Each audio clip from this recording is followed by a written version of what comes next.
Well, we have enough for quorum, so let's start and have a roll call, please.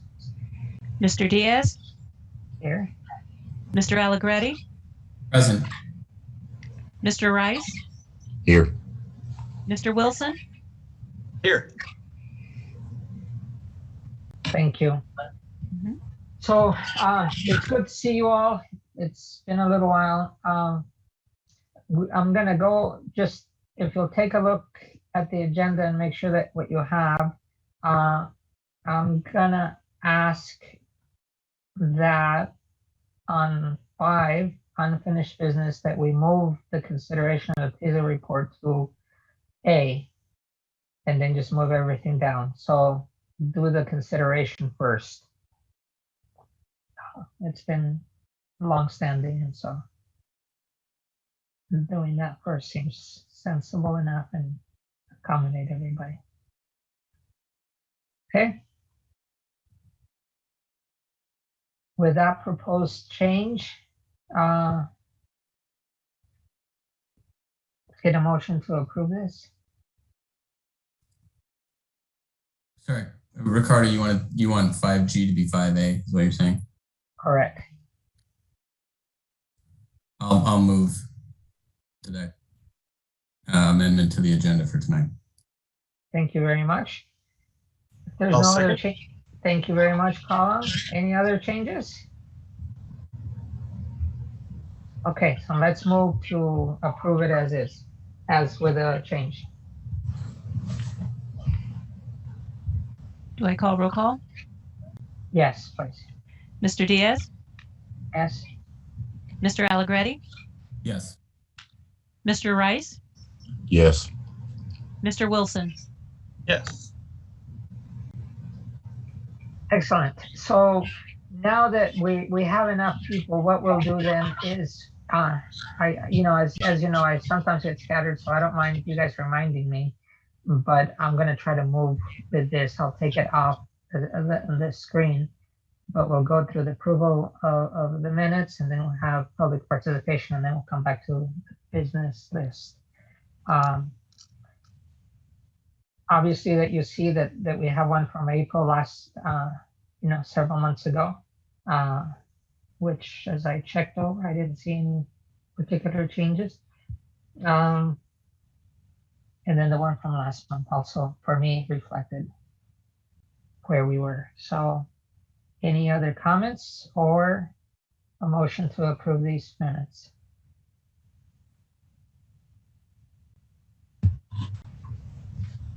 I'll motion to approve. Thank you, Tony. Rice. I second if that didn't get across. Thank you, Tony Allegretti. Let's have a vote to vote on these 2 minutes. Approval of the minutes.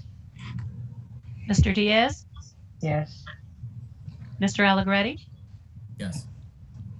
Mr. Rice, Yes. Mr. Wilson. Yes. Thank you. So that takes care of that initial just info. Let's hear from the public next. And so as we normally do on the Zoom world, we'll take, let me stop the share.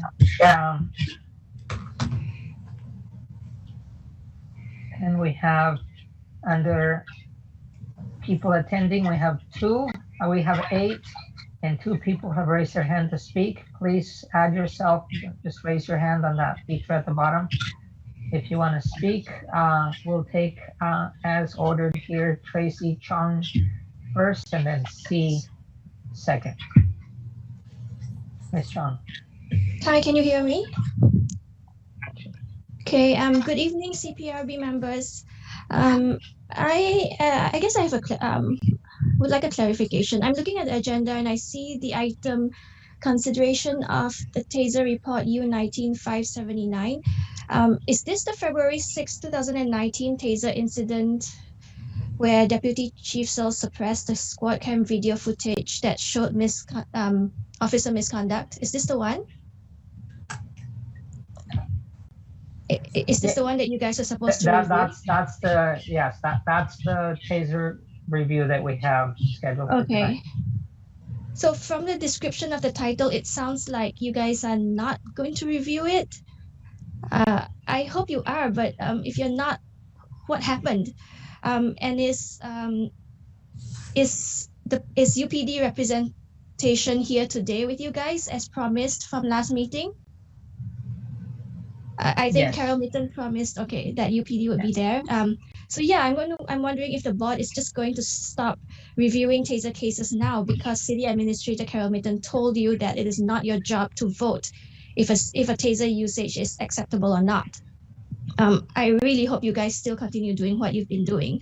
And as mentioned earlier, this Civilian Police Review Board has been taking votes about proper and improper taser usage for all the past taser reviews.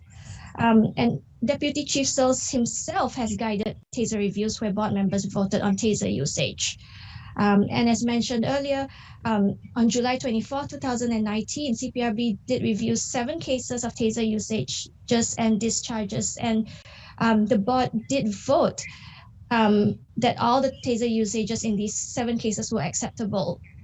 And there was another taser review on January 22nd, 2020, where you guys also voted that the taser case was acceptable. So yeah, only when you guys started thinking critically and for the first time voted improper taser usage, they are preventing you from voting. So I hope you guys remember your responsibility to the public and do what is right and not just allow city staff and the police leadership to control the review process and keep police misconduct hidden from the public. So I am predicting that the city is going to bring in legal staff, for example, Mr. Dave Wessner, to quote unquote explain to you guys why you can't vote on proper or improper taser usage. So maybe you guys have not been paying attention to the dishonest tactics that City Legal has been using to support the police department and the city's stance on obscuring accountability. Mr. Wessner himself has lied to City Council regarding matters of the Civilian Police Review Board during the latest fraternal order of police contract discussions. He repeated the lie about the bona fide occupational qualifications to justify why someone with a convicted felony cannot serve on the board. So just FYI, this bona fide occupational qualification exemption that Mr. Wessner claims is actually an employment and labor law, and it's not applicable to volunteer members of the CPRB. So I'm telling you this, I'm bringing this to your attention so that you guys are aware of the tactics that the city will use to lie to you, and that you do not blindly accept what Mr. Wessner tells you, as he has dishonestly presented the law to justify what city leadership and the police leadership want.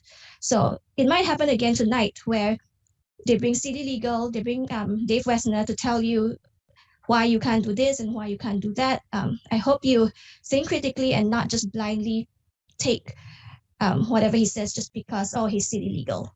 Thank you. Thank you, Ms. Chun. And now please, C.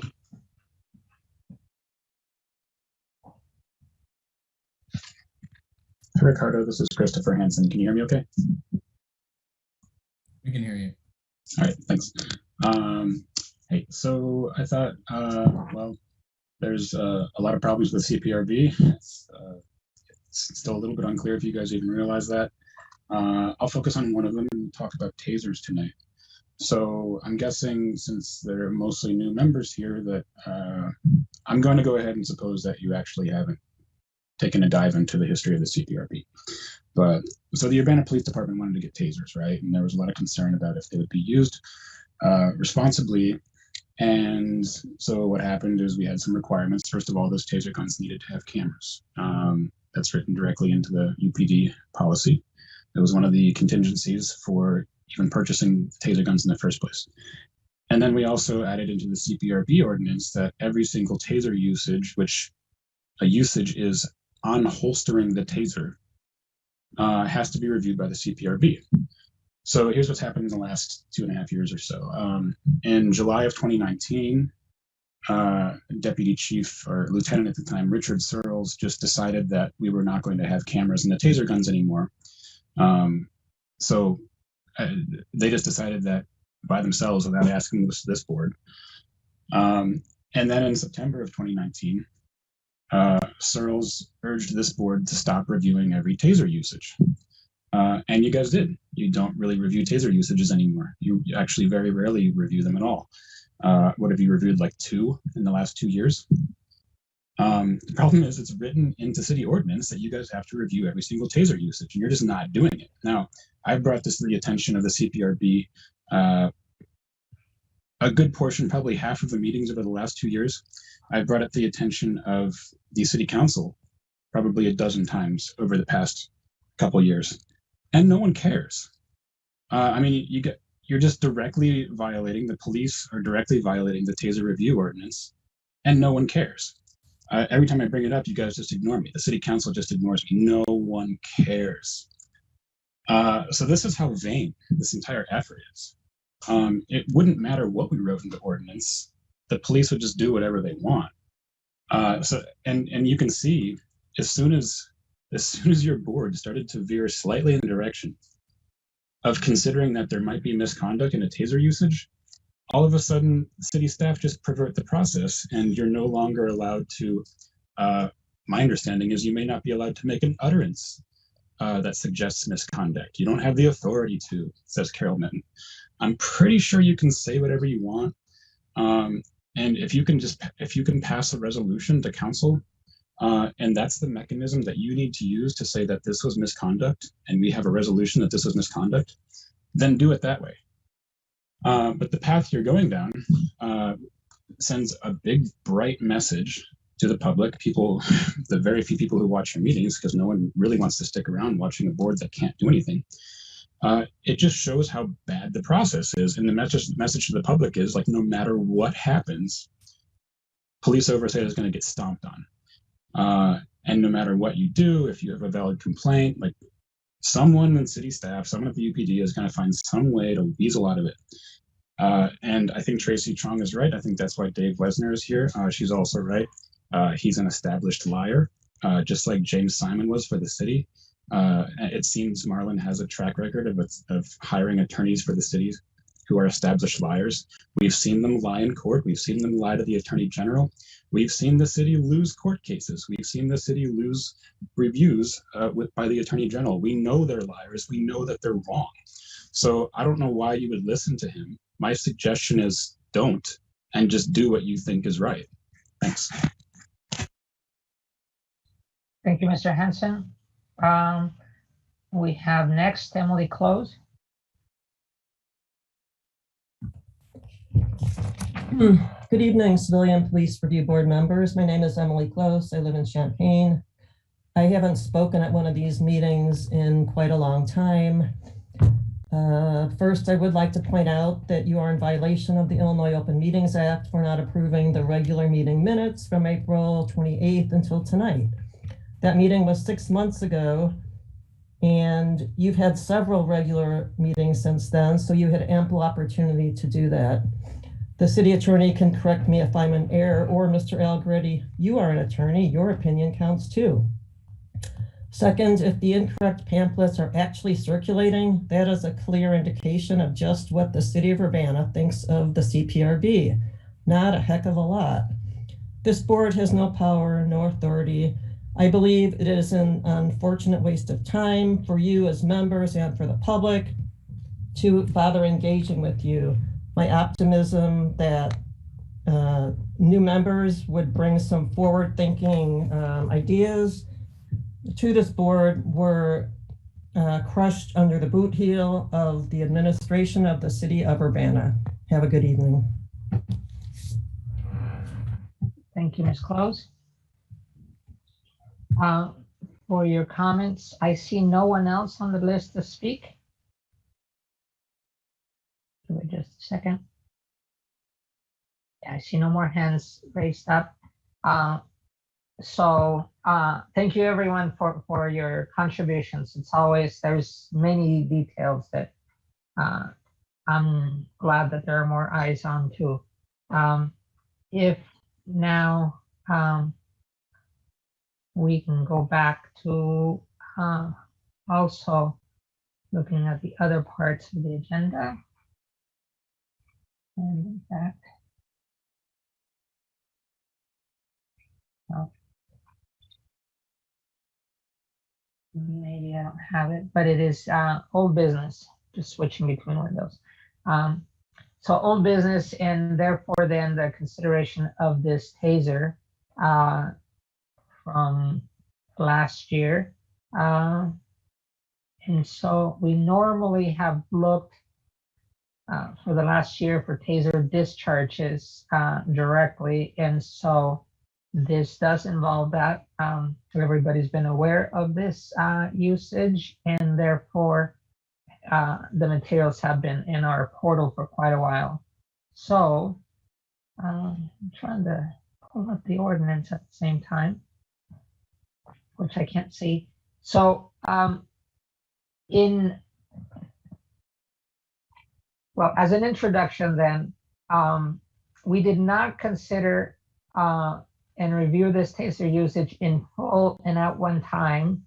And just as a quick history, because we considered and we voted, but there was a question as to whether we had all of the tape, all of the video for it.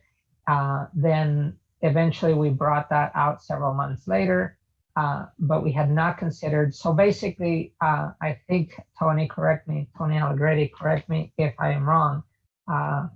You called for, let us review the whole thing together and give it a fair shake. So that's where we're at tonight, to do a review of this usage with all the information in front of us. Can I hear from members of the board if that's what you understand we're here to do tonight? That's what I understand, Ricardo. I think maybe there should be some comments as to what we can review. According to the ordinance under 19-43, we can't review or vote up or down an individual taser display or usage, or recommend any sort of action against an individual police officer under Division 4 of the ordinance. I think that's pretty clear. I wasn't around when these other up or down votes are purported to have happened. If they did, the board didn't have any authority to either approve or disapprove of individual actions. The only exception to that is if someone were to file a claim or a complaint under this Division 2. I mean, that's specifically listed out in the, it's in later on in Division 4 here, that if someone were to file a direct complaint, then we would review it and vote on it as an individual action. So I just wanted to clarify that. I think there's been a lot of public comment about what we have authority to do. So I that's my understanding, unless anyone else on the board thinks differently. We can make recommendations as to what we think the taser policy should be, and that can be reflected on what we see in individual taser reviews. But I think what Carol Minton did say last time was correct. Whether the timing of it, I'm not going to comment on that. But we can only recommend policy changes. I think we're free to discuss whether or not we think the usage was correct or not individually, but I don't think the board can vote up or down on that. Thank you, Tony, on that clarification. Since Rich is in the room and Scott no longer is, and it was Scott, Rich, and myself who were writing, well, at the time, the potential use of tasers in the city, and then upon writing and trying to predict circumstances, we wrote this, and yes, you're right in that this section, we had decided that we would consider them all together as a batch. And then we would make the comments. So I recall that conversation very cleanly, and that's essentially what we started out with. We also had a requirement to report on them, and as you'll see when we get to the 5-year report, we reported on all the TASER usages. We had a 1-year, I don't know if it was what we called it as a probation, a test period of the usages of TASERs because it was brand new. We eventually got around to writing a report, both from the police and then to the board. You'll see it in the 5-year report. And it isn't that we fell out of step. It's just that what qualified as a TASER usage, we are correct that at the beginning was any TASER unholstering. Turned it on, turned on the camera, and then therefore that was a record that up to that point we didn't have audio or video necessarily when police went to a place, but when the TASER was activated, unholstered, and therefore activated, because that was the rule, then we had an audio. It is true also that we saw a lot of the ground when we reviewed cases, for the beginning. And I think not insensible, even though we were not in full unanimous agreement, we voted to only consider cases in which there was a discharge, because we had looked at the ground a lot and not had necessarily anything to comment on, except we're watching a lot of ground and the reviewing isn't helping us any as we did. So one result of that was, and I remember Mikhail proposing that we only do discharges. And to be transparent, I remember voting yes to that too. But in any case, as a board, we decided that let's review the discharges. And there have been very few discharges. And therefore, you guys haven't seen as much. But we had decided that we still, since the beginning, we had done as batches as we reviewed the TASERs. And so that's what we did. When it became only discharges, then a batch became small. Am I understanding? Am I recollecting right, Rich? I call you Rich because I started calling you Rich way back when, but you are deputy chief. Yes, yeah, that is a succinct description of the last several years as I think one could make. So, okay. So as we did that, then what we had not spelled out, and I'm going to show it just for a second so that you see what we see. When we started keeping track then of every TASER case, and as you'll see here, there was a full accounting for it there the first couple of years in which everyone came. And as you can see for our column on the far right, there was a CPR finding, and basically we didn't see any changes to be proposed, given that what we saw was basically what we had been at. That's important to me because when did the action or the discussion become review every one of them and then make recommendations and an up and down vote on each one? In our report, and this one, let me share this one too, which I think is already on the website. So I think we can just jump onto it if I can just share that one. You will see this report as part of the website, and it is part of our 5-year report coming up because it was produced. you know, it was COVID times, but we had started talking about it maybe in January or even earlier in 2019 that we needed to process what had happened with the tasers, because all three of us that had initiated the writing and then the board, we were just all around. And so this report came out in which basically everything was counted up, and the process that we used was, you know, reified, if you will. It was put on paper of this is what we happened. We decided to actually put forward the two versions of what we had seen. So at the beginning, you see the police view of what happened, effectiveness, and then recommendations.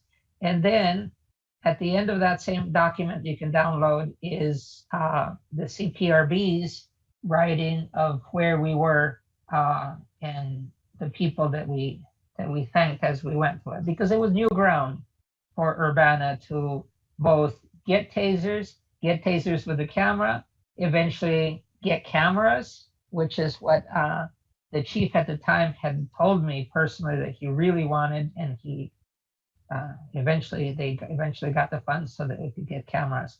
And the cost of having a camera on the taser was a big deal. And so the implementation, and then and reviewing this with Scott, the good things that happened of using the tasers, of what happened in discharges, and then what he called the situational attributes. Basically, we had ventured into writing into that oversight part. I remember how many hours we spent on a one-page report of taser usage so that it was convenient when they came in and they did it, so we could see the whole thing on one page, particulars of each incident. And if you'll see in point 2, it refers to a couple of situations. Therefore, then the portal that we are using today was also brought in. We were trained on usage, just such as you, the rest of the board. And then we put up weaknesses and effectiveness. The biggest weakness was the time that it took to review for us. But we were getting, actually, while we could view the whole thing privately, the redacted version of redacting from the police department, we became a chore because there was so much, and it was redacting video and audio. And so it became just, do we want to be spending our time doing that? And then the use of the cameras and how that changed the situation. I agree that we have not followed the ordinance as it was initially written. And for me, the ordinance needs to change to reflect what practice we have come to. And then we did, we had a 100% review process from ordinance in our beginning 2 years, essentially. And we did change. So not without happiness in that, darn it, which do you want, quantity, quality, which way does it go? So we recommended as a board, because that's what we sent out, to continue the review of taser discharges, which we eventually did and voted on. We did not ask to, the council, we asked council to edit all permanent documents and to do that change. I'm making it big so that everybody's aware.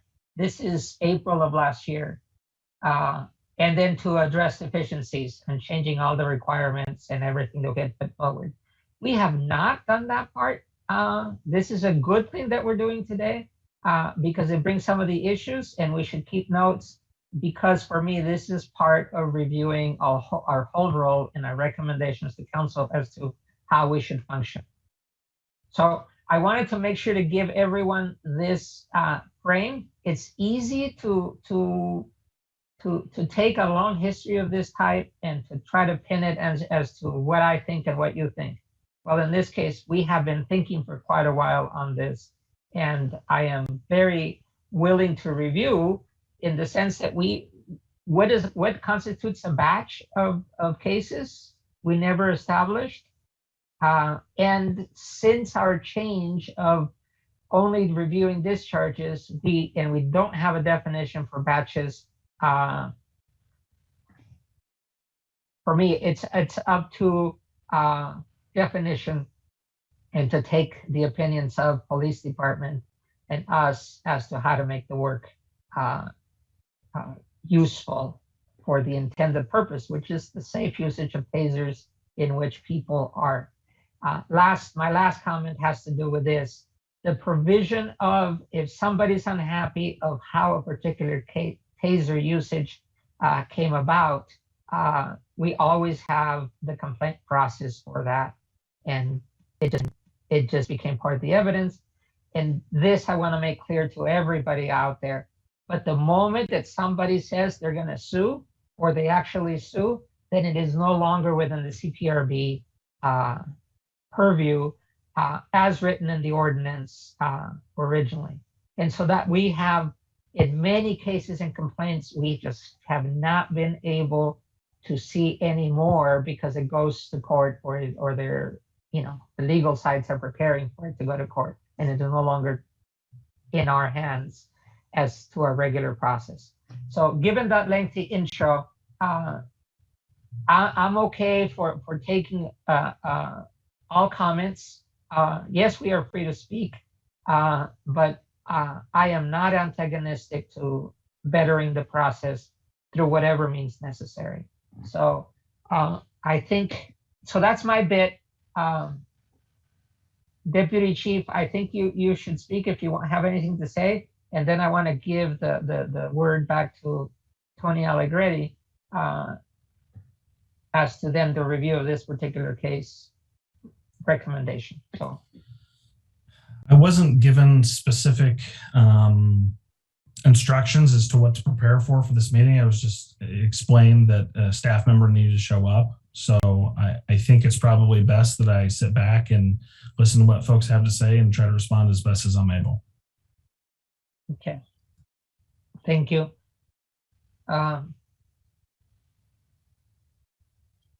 Tony, it is true that I think in our first review, we didn't consider everything that's now in the portal.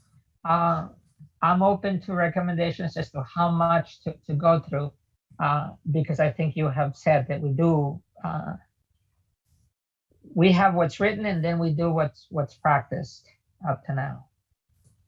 Well, I think what we should do is view the new evidence that we have, which is the squad video. I think that should be displayed, and then I believe we're supposed to get some sort of input from Deputy Chief Searles about, what happened here, an explanation as to why, the discharge was done. Was it, if there are questions about, was it done within the policy?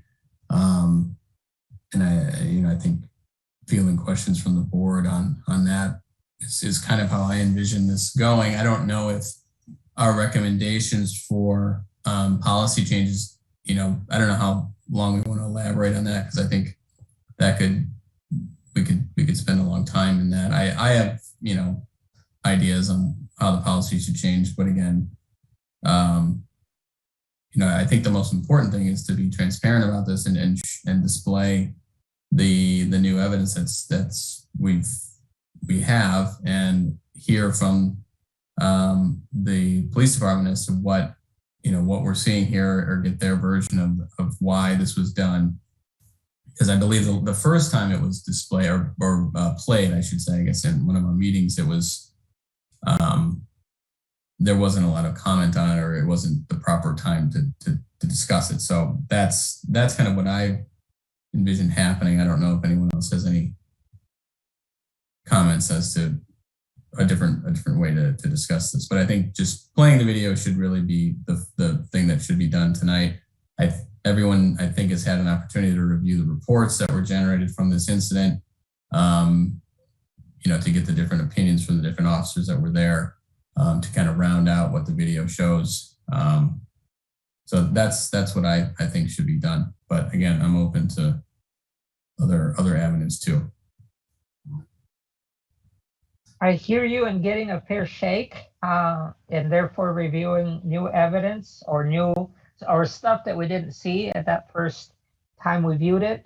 I'm also conscious of the time that we spent the first time reviewing the whole thing. Well, not the whole thing, the thing that we had before us, and then the additional material. As much as I'm considering the time, I'm also considering the fact that it's to jump into only one little section of it becomes an issue, because then are we understanding the whole thing? So I'm gonna now ask Tony Rice and and Colin Wilson how you feel about what you'd want to see before we can make comments on the next step. I've been gone for a while, and I vividly remember seeing a couple of videos, I believe.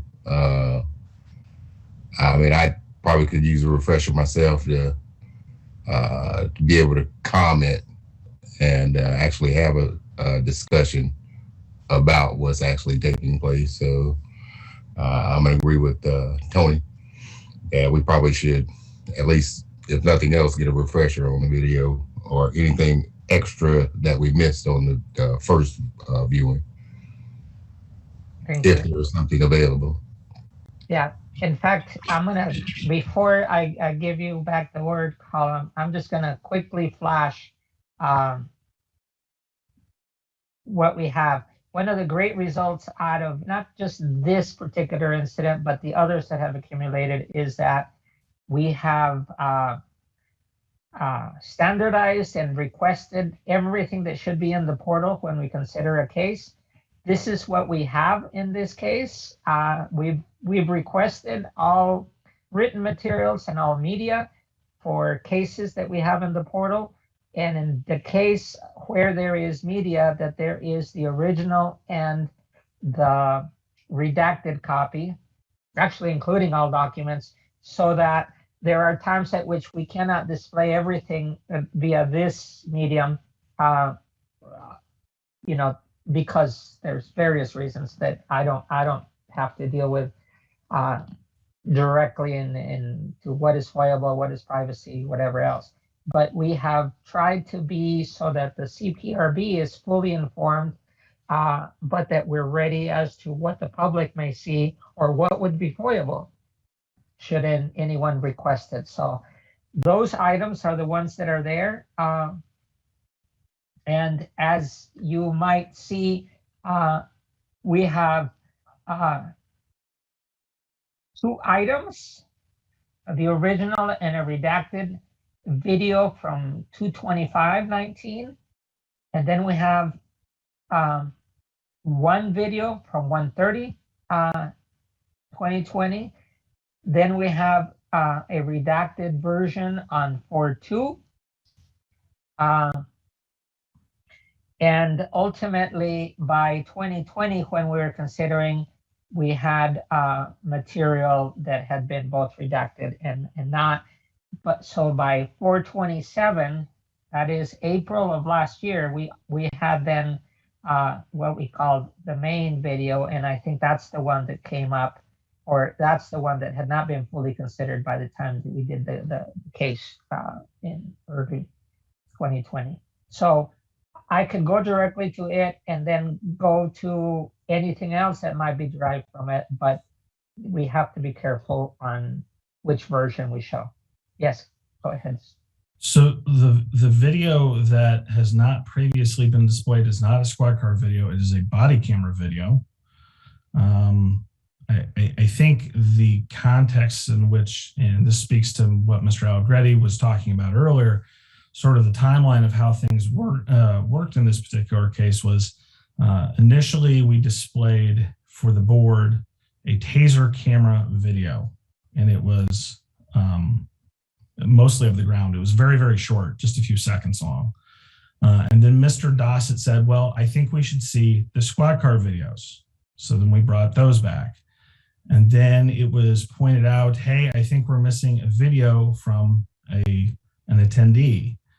And I said, well, I've given you everything I have. And I went back and double checked, and I had given you everything that I had available to me. I had the evidence officer check, and she confirmed that everything I had previously tendered was what I had, was what she had. So on the off chance that there was something else, I did a side-by-side of the videos that we had, that we physically had with us, with the police report, and there was a missing video. So I threw a Hail Mary, and I contacted the state's attorney's office to see if they had that video in their files, and they did. And that video is a body camera video from a sergeant doing an administrative review of the use of force at the county jail. And so that is the video that was tendered to the CPRB last. With respect to running this thing back up the flagpole from the beginning, I was not informed that I should be prepared to present this from the beginning again. And so I simply don't have the summary as I've read to the board before. I thought the questions were going to be centered around the timeline regarding the providing of the video. So that's what I was prepared to answer. If the board is looking for a top to bottom, okay, this is what happened, this is what the reports say, okay, now let's watch this video and let's watch that video. Unfortunately, I'm ill prepared to provide that information tonight. I'm only prepared to talk to speak to the timeline and with respect to how this went down. Officer Searles, so squad video 68, that was tendered originally? Is that what you're saying? The misplaced one was the body cam from the sergeant? Yeah, there was one body camera video, and I believe Mr. Diaz got a copy of an email that I sent to Ms. Boyd explaining sort of the flow of this. My understanding is it was going to be shared with the board. Maybe it wasn't shared with the board. I wish I could tell you right now the sequence of that exchange, and I can't right now. I could apologize and say I didn't do it, but I can't tell you. No, and I don't know for a fact that email was shared with you. Ms. Boyd made some inquiries. I provided her with an explanation. I was under the impression it was going to be shared with you. Maybe it was not. I don't know that it was definitively. Okay. So, Mr. Allegretti, the video in question is a body camera video from the county jail. Because I remember the meeting, it was early on when I started on this board, where it was played. It was a squad car video that showed the discharge that had not previously been disclosed. But that wasn't body cam, that was a squad video.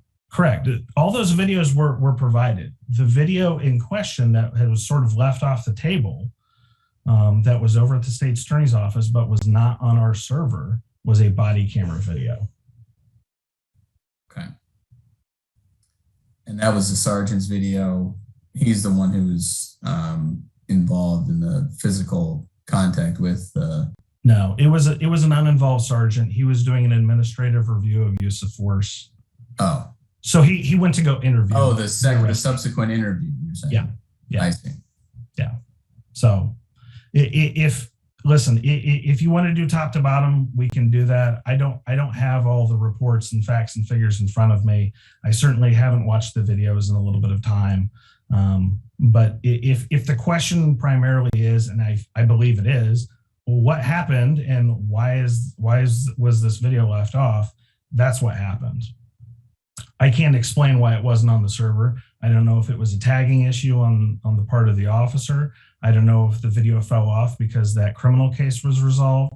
All I know is when I looked, it wasn't there, and the evidence officer confirmed it for me, and I went to a second source to find it. And that's what I provided.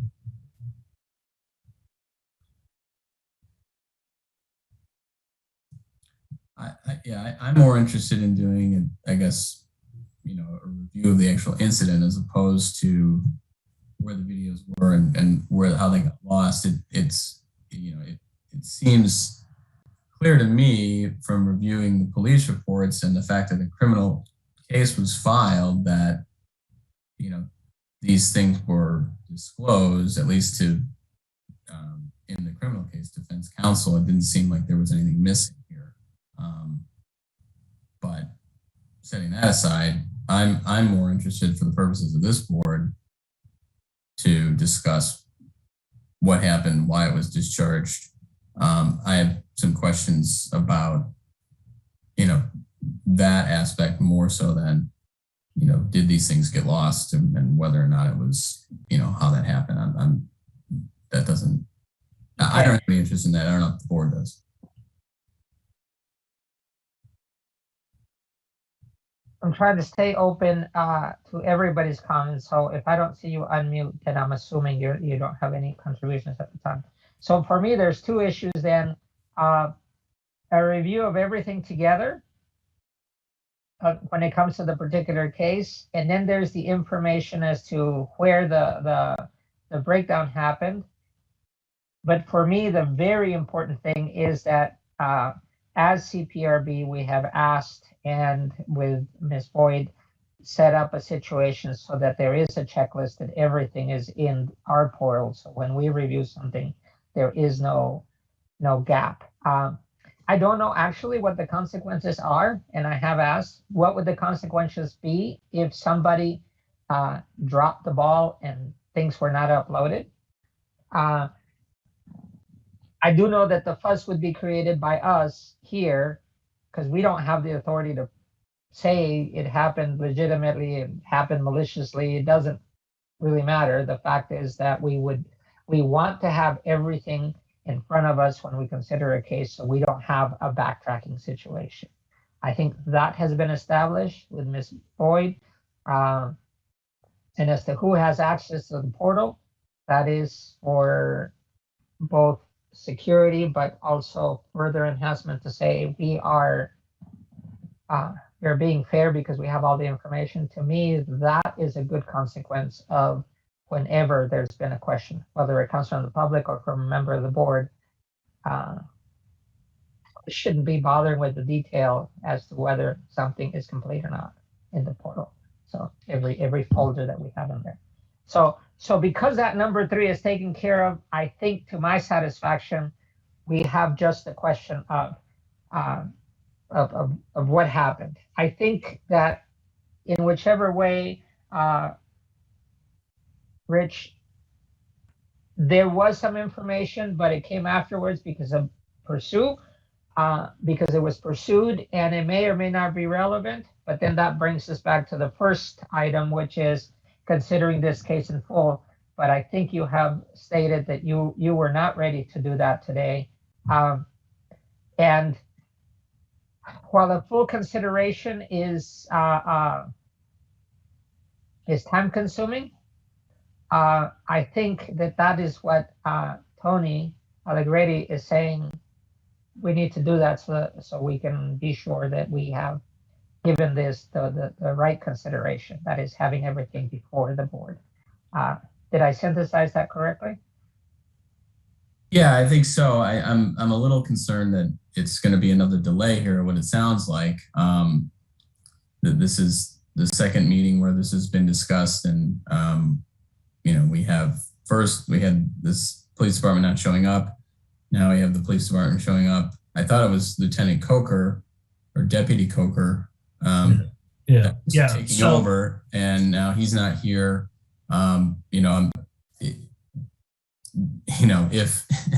If this were a criminal case and the police just didn't want to show up to discuss it, I don't know what would happen besides getting dismissed. So I was a little more heated at the last meeting, but I'm becoming a little more frustrated that this is not being communicated. It's pretty clear in the ordinance that these are supposed to be reported to the board, and we've asked for the department to show up, and they fail to do so. And then when they do, they're not prepared. I don't think it was ever communicated that the board wanted a detailed listing of when the videos showed up and how they got lost and where they found them. I particularly don't care. It's what's on the videos and what's being done in the videos. And if the policy on tasers is being followed is what my concern is. And what I think the public's concern is, at least the ones that are showing up at these meetings month after month, asking to have these things heard. So that's a little frustrating at this point about that this is going to take another into the end of the year to discuss an issue or discuss a case that's almost 2 years old. Mr. Allegretti, I understand what you're saying. If you want to be upset with somebody for the lack of someone showing up the last go around, you can be upset with me. It was a miscommunication. I will happily take the blame for it. So if you want to be upset with somebody, you can be upset with me. With respect to my attendance today, I can't speak to why things were not specifically provided to me in terms of these were the expectations. It is what it is. I will happily show up again. With respect to Lieutenant Coker showing up, Lieutenant Coker was going to take over, but given the fact that he had no involvement in this case and I did, I thought it was appropriate for me to show up. If you want Lieutenant Coker to show up next time, I can have him come, but it doesn't seem to me that he can answer any of the questions that you might have. Yeah, no, it was my understanding the last time he was here that was going to be the handoff. And quite frankly, that was the plan. Right. But this case came back. I understand why Sure. it came back. I understand. No, I think, you're more versed in this particular case than anyone else from the department. Yeah, some of the history I think is pertinent in terms of how this case was presented to the board, in terms of what the expectations were at the time those presentations were made, in the fact that things have shifted along. That's neither here nor there for purposes of this conversation. If you're telling me you want a presentation next time go around with all the video, I'll be prepared. That's what I'm asking for. I guess we may want to take other comments from other board members if I'm misstating what we want to do here.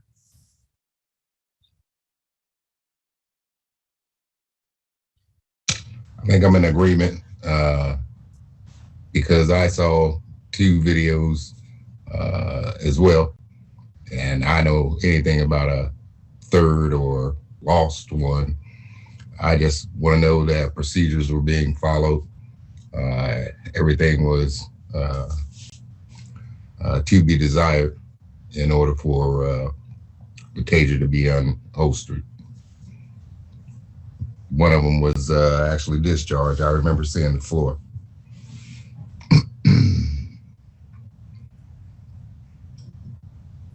Well, Maybe, Ricardo, at this point, I don't know if we need to take a vote or not, but maybe we can just say it out in the open here that I guess we'll set this review over again to the next regular meeting for a full, and we ask that the police department be prepared, whether it's Deputy Searles or Lieutenant Coker, or I think I'm getting the designations wrong. I apologize. I will be here unless I'm in the hospital. Okay. All right. you plan those things in advance. For a discussion of this case, top to bottom, as it's been described, and for discussion on that. All right, to say that then, for me to understand and to have the minutes clear, at the next regular meeting, we will consider this charge anew with all the information. And given that almost everybody here is new to it, then we'll just consider it as if it had not been considered. That way, the full information for you as the board will be before you. I think that we were keeping, and we should keep to our plan of having everything in the portal and then consideration so that we have the right expectation. I say that because for me, it also has taken time to review the materials so that at least I have an idea of where it is. And when the presentation comes, I use it for my clarification rather than my first exposure to the materials. It's what we should be used to doing. And I realize life is complicated, but we should view all the materials together. Right now, of what's in the portal, because we do have a squad. We do have, well, I'm not going to get into details. Everything that's in the portal right now, 1, 2, 3, 4, 5, 6, 7, 8 items, we should preview. And then this last video that you mentioned, Deputy Chief, is not in the portal. And I know there's emails and whatever, it doesn't matter. Eventually it should be there so that it is part of the discussion as well as the presentation. Is there as part of the preview as much as the presentation. That way there is no question that something didn't get viewed all the way. Because that's the unfortunate thing is that we are in trying to make best use of time in front of the camera. And sometimes that means we speed through things that we should have watched in full ourselves, everybody. I have no access to the portal. I can't upload things on the portal. I can't see what's in the portal. I will go have a conversation with the HREO office tomorrow and make sure that they have everything they need and they get it uploaded to the portal. I can't speak to why this other video is not in the portal. I simply am not involved with that process. Okay, thank you. So if that's all right with everybody, actually, Colin, you're unmuted. Go ahead. Yeah, I also wanted to just comment just a little bit. You know, Rich, you're saying you came unprepared, but it sounds like you did come prepared just for a different topic. And I think the public is interested to hear about that. I mean, I know there's a good chance we're going to be hearing about the public saying, you know, video is missing, and people want to know what happened, where did it go, why didn't it make it? So if I could ask you just a couple questions, could you speculate as to what happened to the squad car footage and why it wasn't included initially? Because you didn't have it to begin with, right? So why wasn't it there? Okay, so again, it wasn't squad car footage; it was body camera footage. Well, there's both though. In that initial hearing, the CPRB saw, ground and then the shirt. Okay. And we saw just taser footage. So there wasn't the squad car footage. It wasn't there. At the time, somebody asked you in the meeting. They said, do you have body cam footage? And you said, we don't. I wasn't given anything, is what you said at the time. I don't have it. So I guess I'm wondering what happened. Like where? So you're going all the way to the beginning of the train. Okay, so here is sort of how this progressed over time. When we would present cases to the board, I would go through the video. Typically, it was just the taser cam video and provide that to the board. As time has gone on, the board has asked for more video along the way. That's fine. That's certainly within the purview of the board. And I have shifted what I have provided to the board along the way. One of the things that there's some judgment calls on are how to redact the video. I was personally doing the redactions for a number of years, and it's gotten to the point where it's too much for me now, so other people do redactions. But so there's a judgment call in terms of where to trim the video. If it's a 10-minute video and there's only 30 seconds of action, do I go 1 minute each side or 15 seconds each side? So there were a lot of judgment calls there. So as time has gone on, there's been shifting expectations. That is within the purview of the board. And so the reason that Mr. Dossett some time ago asked for the squad car video was he thought it was pertinent. And at the time that we were doing presentations, those were not routinely included. So we've begun to include those sorts of things. So I think the short answer to a reasonable question that you posed is sort of where's the disconnect? I think some of it is the shifting expectations, and with the case with this one video in particular, why was it not on the server? I don't know the answer to that question. My guess is, and this is just a guess and total speculation on my part, that either the tag, the retention tag on the video, when you apply a retention tag to a video, it retains it for a certain amount of time depending on the tag. Either that time elapsed, or because the criminal case had been resolved, that the evidence officer began disposing of evidence. I don't know what the answer is. But when it was clear, after I sat down and literally did a page-by-page, side-by-side comparison of the evidence numbers, I called the state's attorney and I found the extra video. So that's sort of the short version of how we got from just the TASER cam video to where we are now. Okay. So that was about so I asked about the squad car, and then the body cam. That was what you had to go find that among the state's attorney's office. That's correct. So then I think, in addition, because I think it's important that we reconsider this case just from the start. Anthony, along with myself, we weren't there for this original case, and it sounds like we weren't able to give this a fair shake, from the top to bottom. So it seems like that's really good, and I appreciate that you're offering to come back and do that again for us. So then I suppose another question that I think the public would want to know is what's being done to ensure that we don't sort of lose this footage in the future. Like, it seems like there's just a lot of confusion going on, and the public's they're going to want to know, what are we doing to make sure this doesn't happen again? Oh, you're muted. Thank you. Sorry. That's a good question. So, one of the problems that we have, and it's not unique to us, it's any agency with a body camera system, is there's always a human touch to the process, right?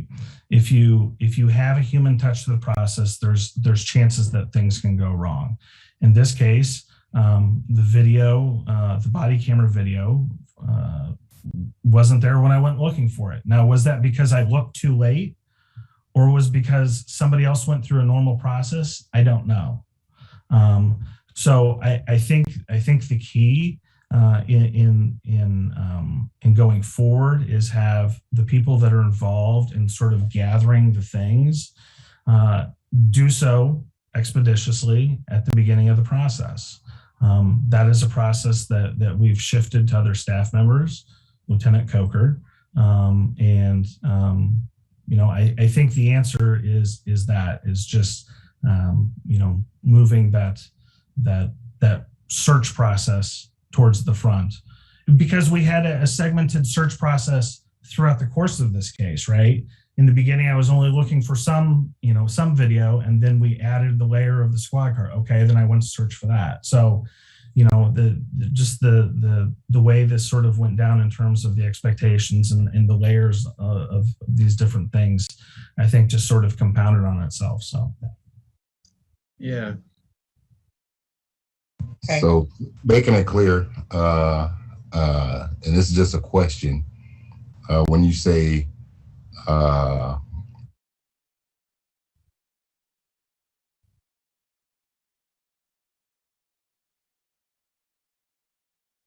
Happen. Oh, we can't hear you anymore, Mr. Rice. Tony, something happened on your side. There put you some immediately, because that's part of your case, that's part of whomever the other party is. So both sides actually have a level playing field, I guess I would like to say.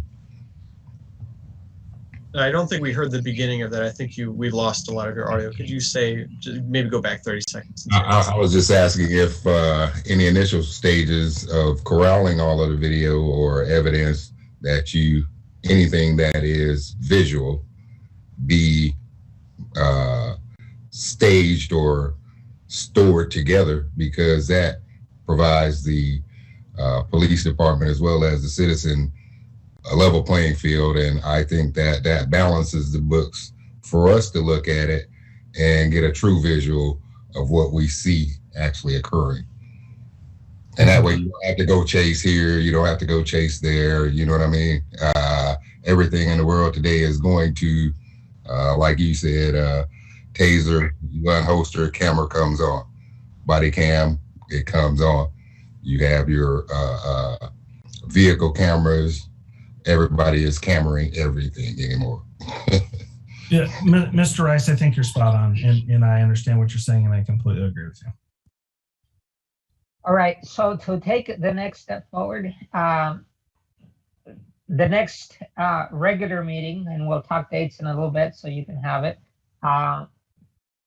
we will discuss this case anew with everything that there is. There are, well, I want to make the clarification that up to now, our present way of working is that the portal will have all material related to the case that exists or should have existed. And that means, to spell out some of them, if there is a video from a body cam, is there video from a squad car, and the documents related to the case. When it comes to a complaint, and this is something that we hadn't standardized, but we had put on our list, letters of communication with the complainant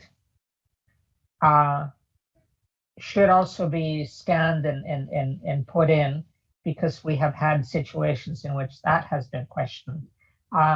Basically, any and all material related should be uploaded. It is for our use and for our informed disposition, whatever that may be, and as delineated. But as Deputy Chief said, they don't have access to it, and most people do not have access to what we have on the portal. But it is for a reason. No one should be able to come in and either manipulate, hide, or whatever else. And so when in doubt, everything is uploaded so that we can have full consideration, and we can cite it with each other as we're discussing that. But there is one clarification that I want to do while we're all in the room. And I think it's one that I honestly don't know at what point it would be better, but I'm interested, Rich, that we define when we're gonna consider discharges, because unless somebody else comes up with saying we want to redo everything according to the ordinance, or that we do the recommendation, well, actually we have already made the city council should change the ordinance, the taser ordinance, but shall we do it? We are obligated to have a meeting every quarter.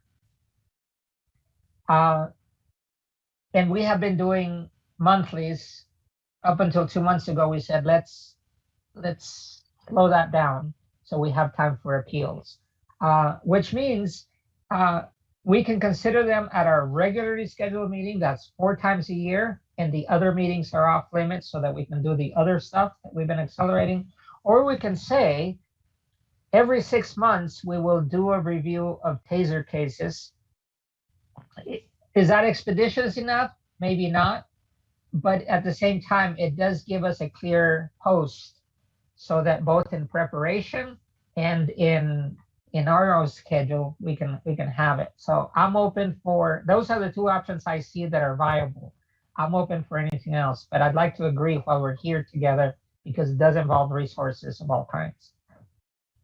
Actually, Carla's in the room too, and since things go through her, I would like any feedback to do that. It's not stipulated by ordinance, I don't think. And so it is a decision that we just may have to make that's practical. Twice a year? Or If we're doing meetings every quarter, why not just review the cases every quarter? I mean, there haven't been many taser discharges to begin with, so it seems like, it wouldn't be too much. Then again, I'm not the person having to do the video editing and redacting, so I don't know, I can't say, but it seems like 4 times a year is more than enough, and it keeps us from having to review a case from 6 months ago up to 6 months ago, where we're starting to get, it's been long into the past and we're starting to forget details, and it's just been too long, right? So it seems like quarterly seems good to me, but I'm open, whatever. Can I provide some information for the board for purposes of helping you make your decision? Please. it is not uncommon that in cases of taser discharges that there's also a criminal docket associated with it. That complicates providing those cases to the board and jurisdiction. So I guess consider that. I don't know what the right answer is there. Just understand that it's part of the timing. With respect to staff time for preparing for the cases, one of the things that we need to look at within the police department is shifting the redaction responsibilities from, in this case, Lieutenant Coker now to another staff member. Simply put, he doesn't have time to do it. We just had a lieutenant retire, and so he's running the patrol division by himself, and he's got several other initiatives. So he's not terribly familiar with the redaction process. He'd be learning sort of from the beginning. So one of the things that the chief and I need to discuss is shifting that responsibility to another staff member. So the redaction process can be long, can be cumbersome. Kind of the general rule of thumb that I tell people when asking me how long it takes is whatever the video length is, multiply that by 4 or 5, and that's probably about as much time as you have in there. So if I have an hour-long video, I have to at least watch it for an hour just to understand sort of the totality of the video. And then I have to begin the redaction process. And oftentimes the redaction process is a layered redaction. So I go through and I apply my redactions, but oops, I missed this one, or someone said a name. And so oftentimes it's multi-layered. It can be cumbersome, but that is something that we're going to have to wrestle with. Just understand that it involves significant staff time. So I just want to provide those 2 pieces of information to the board with respect to your timing, and you can use that in the calculus however you like. Thank you. I think that the other thing related is that because of that redaction time, we end up, if the incident happened last month, it's going to be unlikely that we'll have it for the quarterly meeting that would happen, in the fourth quarter where we are. Only because it does take time for you guys to do it, but collecting the information, while it electronically should be an easy thing, it's harder. The other thing that we can do, and this is where we need to work with each other, is this. I have requested, and I think we're in agreement that all material that goes up in the portal has an unredacted version, so that we can see with our own eyes and we can vouch for each other that what we present to the public is reflective of what happened in the unredacted version, right? There's privacy and other issues that have to go with it, what goes into redaction. And therefore then, Rich, putting up the unredacted version does 2 things. One, it starts to fill in the details as to what happened and what there is available for a particular case. And the other, it gives us also the opportunity to see and to start getting acquainted with the material before the redacted, because the redacted version comes when we consider it in public or when it's FOIA, if it's requested through a FOIA letter, right? And so those already have their timing issues, which are going to be later than just putting them in. I understand that classifying them, and when you get a report, it takes time. Uploading stuff, but sorting through it ought not to be an issue as to putting it up, passing it on. In this case, to Lamond is the one that puts things in the portal and just uploading them. I'm looking at it through the lens of fairness, and if we are an oversight board, that we are seeing that the process is completed. So if you want to consider with the chief the 6 and 4 month question, right now we have a recommendation that we do it every 4 months to whatever has happened in that in the 4 month period. And I'm going to request the other, because we have lost track of it, is that we get a copy of your logged taser usages in whatever form. taser unholsterings. Because while we used to keep track of that, when we decided to only view discharges, then I have no ideas how many times you guys have had to use them. And while it's not a requirement, I think it gives us a totality of we're doing a fair shake to seeing what's happening. I hope that there is just that the existence of the tasers have created a situation where they don't have to be used. And maybe that's what we're, in quotes, suffering, feeling the positive effect of. They just haven't been used because it hasn't been a situation where the decision would be made to use them. But I don't know. So with respect to your first point in terms of the frequency, I would yield to the will of the board in terms of the frequency. So if you feel quarterly is appropriate, that's fine. If you want to do it semi-annually, that's fine. Whatever you all decide is fine by us. I'm going to go ahead and speak for the chief right now. Okay. With respect to taser displays, I can only speak to half of the house. Every couple months, I look at the administrative assistant that sort of shuffles some of the reports around and say, did you put the taser displays in the UPD HRO shared drive?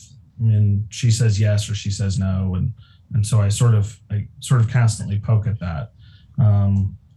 I will hand that duty off to Lieutenant Coker to do, but I will make sure that it continues to be done. That is the half of the house that I can speak to. I cannot, again, speak to uploading of documents onto the portal. I wouldn't even know where to begin to look for the portal. I don't have access to it. And so I can't help you with that aspect, which is obviously the most important part. If it's not on the portal, you can't see it. All I can say is that we are at least reasonably consistently in the times that I've checked been providing those reports. You know, something might be delayed by a little bit because she's waiting to get a stack of them. Okay, fine. No, I just did them the other day. So, you know, the answers vary, but the faucet is still on, at least on our side. Okay. Thank you for that info. Then I'm clarifying or just summarizing then, unless there's any opposition from any other from board members, we're going to take up Colin's suggestion that we consider them once a quarter. I'm all right. All right. And for Rich, as you guys transition to that, we'll just call that quarterly meeting in which we review taser. We'll call that the batch. That way you don't leave anything pending for subsequent meetings or whatever else. I understand. I think I'm sorry, I'm getting some feedback. I don't know if it's me or somebody else. I will have a conversation with Lieutenant Coker and explain to him that he needs to provide a list of what he is ready to present and what he's not ready to present, so you at least know what is pending. And I guess the only question I have is to confirm the city website says that the next meeting is November 18th at 5:30. Is that correct?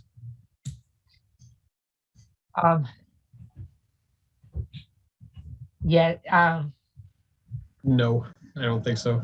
It's not. We have decided not to hold them monthly so we can use our time with hearings. And so the discussion when we get to it in a little bit with Carla is our next meeting would be in December. And that way we would skip January and have one in February. Unfortunately, it sets it on December 22nd. So we're going to have to be able to gather quorum to make sure, and that I'll do by the end of the meeting. Okay.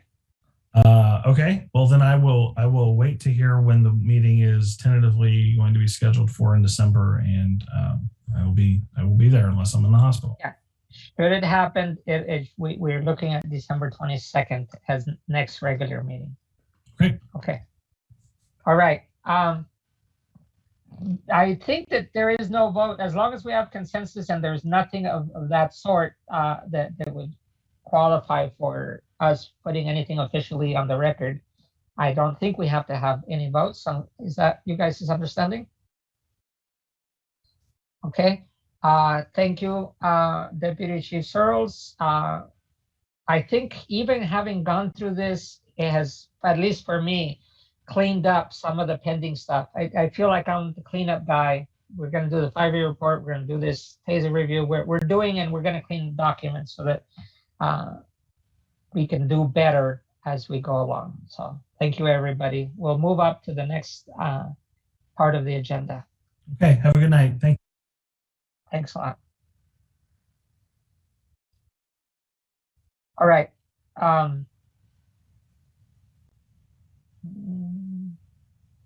Just to pace ourselves, guys, because time does eat us up.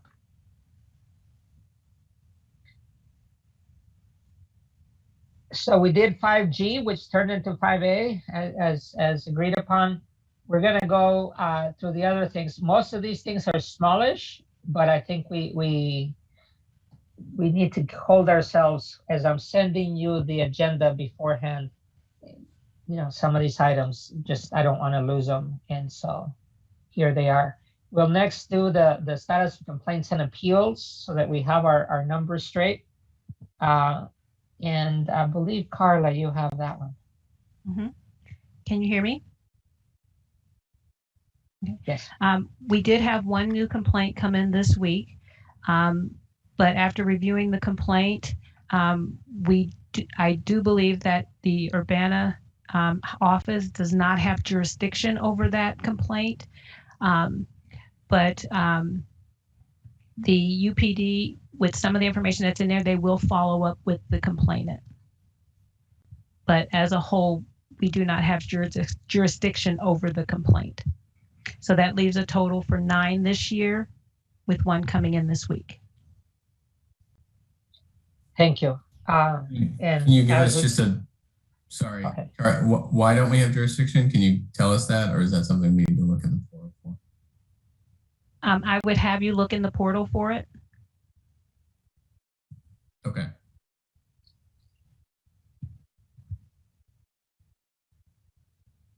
Thank you, everyone. So that gives us where we are for the year. Outreach, this is a Carla and Column discussion. What's coming up? And I think we've had comment that the last pamphlet that was floating is out of date. And so I made the mistake of also passing them around at one of the meetings or at some event. I just thought it was neat that they were back on handy, but go ahead and you guys speak to what's coming up next. Would you like to go first, Mr. Wilson? I think you had an update for us about like something that we could volunteer for tomorrow and maybe Friday. Okay. Yes, tomorrow will a partnership with the NAACP and the City of Urbana, they will be holding a town hall meeting. It will be tomorrow at the Vineyard Church at 5:30 to 7:30, and then it will be held again, same space, same partners, on Friday, 1 to 3. Where can the public find this sort of information, or if they wanted to attend? Or there is a flyer out. I am not sure where it's posted because I wasn't a part of the process. I just know that I was invited to attend, and so I said I would share that information publicly. And Mr. Peppers is sharing it too via his community engagement contacts. Okay. And also, Mr. Wilson and I spoke about updating the flyer and the brochure. And so we're looking at several options of updating that and making it more graphically pleasing to the eye, giving it an update. And also we are considering looking at some market pieces that would have either the City of Urbana emblem on it, where it would be a more permanent piece, where as we go out for recruitment or for outreach, we would have either like a tablecloth or something that would represent the City of Urbana and the CPRB. Yeah.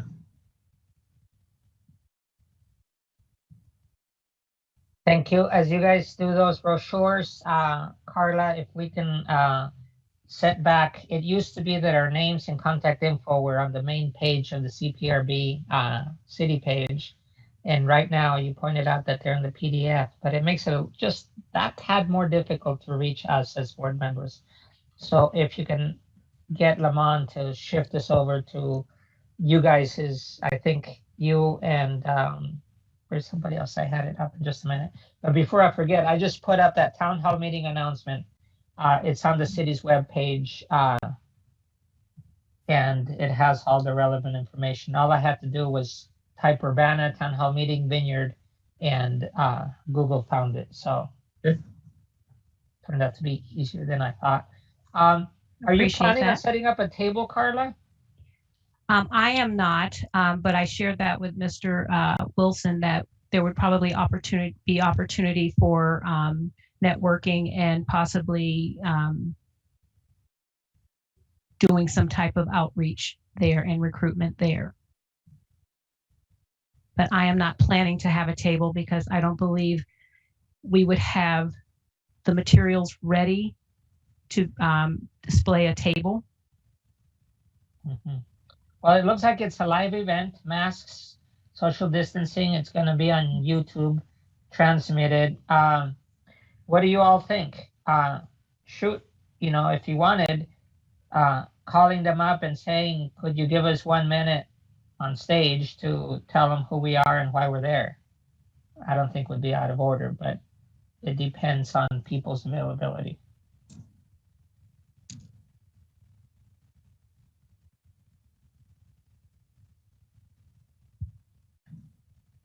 I only see this says only on Friday. Also, I didn't see that flyer had anything about Thursday. That's right. I only see also just on Friday.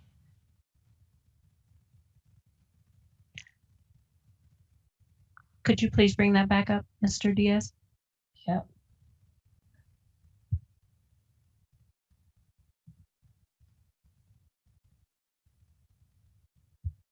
And I can't make it bigger. Oh, yes, I can. Here you are.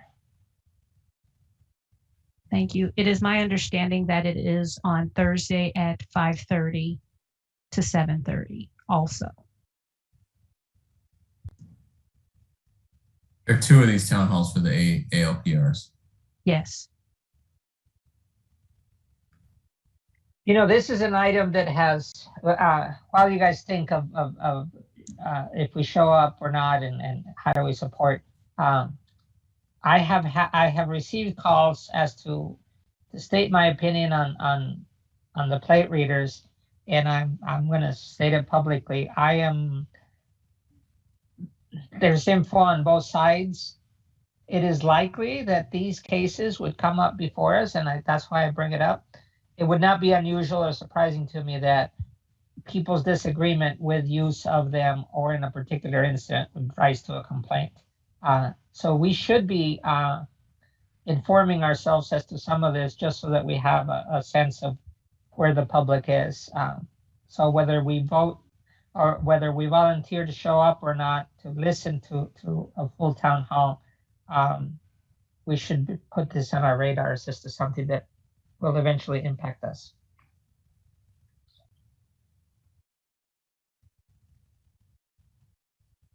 Okay.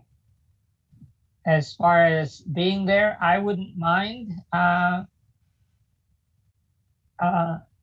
Tomorrow is not feasible for me, but I have a conflicting event that I already had, but I can do it on Friday. Call them. Can you call them and see if they'll have us be there? If we can be there more officially. Being there and meeting people and listening is nice, but our mission is to invite people, awareness of us. I could. It seems like they have a pretty clear agenda that doesn't involve us so much looking at this now, but I'll be there on Friday for sure. It doesn't seem as though this would be an opportune time for us to butt in. But if you think so, send me the phone number. I'll give them a call and see what they think. Okay, thank you. And maybe they could offer, maybe they would know some other time that might be more appropriate if not. Okay. Well, I'm just interested, if we don't, there are a few chances to see the public, and town halls are not necessarily the most productive when it comes to the full time. But since it's going to be streamed, there's always a chance that we're able to reach more people because of that. And so it might be an opportunity to do so. Actually, so I just found another announcement. This is also on the city website, in which they announced both times. And it does talk about, you know, if it's gun violence that you're worried about, come get answers on LPRs, how they work, and what is the planned use of them. Okay. It says, well, there's the plate readers information, yeah, from City Council last week, and then the news. So, okay, if you'll just check in, as long as I understand, as long as if you have new information, send it to everybody, and we just don't engage in dialogue with everybody. We'll just engage with you, and that should keep the rules straight. All right. Thank you. That's outreach. The next item on the agenda is our 5-year report approval. We sent it to you all to examine and to make comments on it. I did not get any more comments on it. At first, I was questioning whether we had really changed it that much since Scotty last touched it. But after reviewing and adding a couple of things, I realized that the TASER parts were not part of the report or the original report, except numbers. So we added those appendices for it so that it would have, so people could see a more documented history of what happened with CPRV during those years. It is a loss to everybody that they weren't better, that there weren't yearly reports having done. But this is what we could get together by now. And I think that the decisions that Colin and I did on editing are, you know, we presented to you guys our best effort.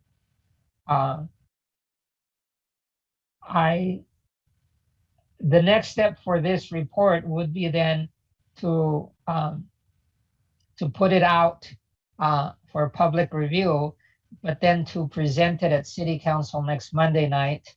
For me, it's almost like closing another book, putting the lid on something that just been hanging there. And so I would like to be able to present it next Monday. And so besides getting your approval for that tonight, I'd like to make sure that it represents you. And so much so that I'm asking for a formal picture of you guys, of your face, so we can put it as part of the report. We're not making big history, but darn it, I delve into family histories and stuff like that, and it is very gratifying to find one of my ancestors did something more than, for some of them, all I have is their signature. I don't have their picture. I don't have anything. And one of the best places to find information, even in the age of internet, is official publications, which this would be. So I'm asking for your picture so we can insert it, and then we can circulate this enough that we can present it to the council on Monday. I'm open for more discussion. That sounds good, Ricardo. Do you want just to send you a photo, or? Yes. Yes. Our budget for photography and videographer. I thought it was pretty good presentation myself. Excellent. Thank you. All right, then I'll entertain a motion to approve as is with minor tweaks for Monday.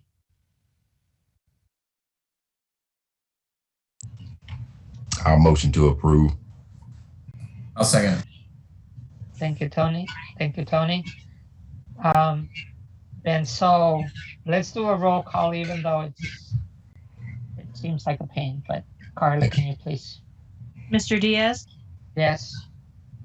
Mr. Allegretti, Yes. Mr. Rice, Yes. Mr. Wilson. Yes.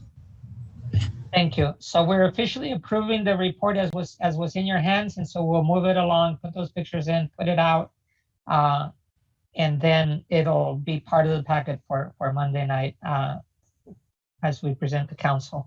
And that's the next item on the agenda. Who wants to go to council to present the report?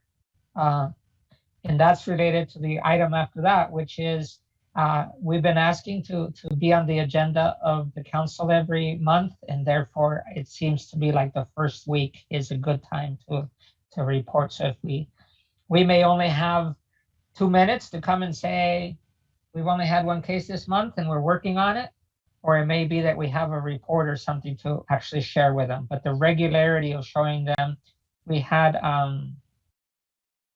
the fortune of having Ms. Wu here watching live, and how many watch on video on recording, I don't know, but it's more than I had thought. So that's gratifying. So Colin, are you going to be there on Monday, 7 o'clock? That's right. Okay, thank you. Tony and Tony, are you guys interested? Or maybe you'll save yourselves for December or January? Maybe December or January for me. Okay. Last year. Yeah. Yeah. I might be able to appear. Do we have a set time, or is it? 7 o'clock is they're requested for us to be first. It's never been right on time, as you've seen in the other times we've gone. Right. So they're still finishing their previous business, or something gets inserted before us. But I think, Carla, we requested 7 o'clock, correct? You will be on the committee of the whole. I can't guarantee the time will be 7 p.m., but it is with the committee of the whole. I did have to present names so that you can be promoted to panelists for the presentation. And I submitted Mr. Diaz and Mr. Wilson because that's who said that they would be there. The agenda, I think, has to be posted tomorrow. So Mr. Allegretti, I can see if I can add you to that list for promotion to panelists, if you would like. Sure, yeah. If you could, that would be great, Carla. I will ask.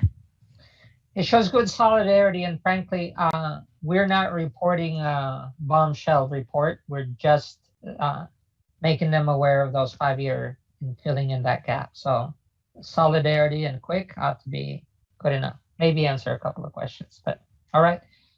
Thank you. That takes care of this month's presentation. Just because you do it once doesn't mean you can't be there for the next month. But since we're not going to have a November meeting for this kind of business, please send me your preference. We're looking at the first Monday of the month, 12 times a year, divided by 5 people. That's 2.5 a year that, if we overlap.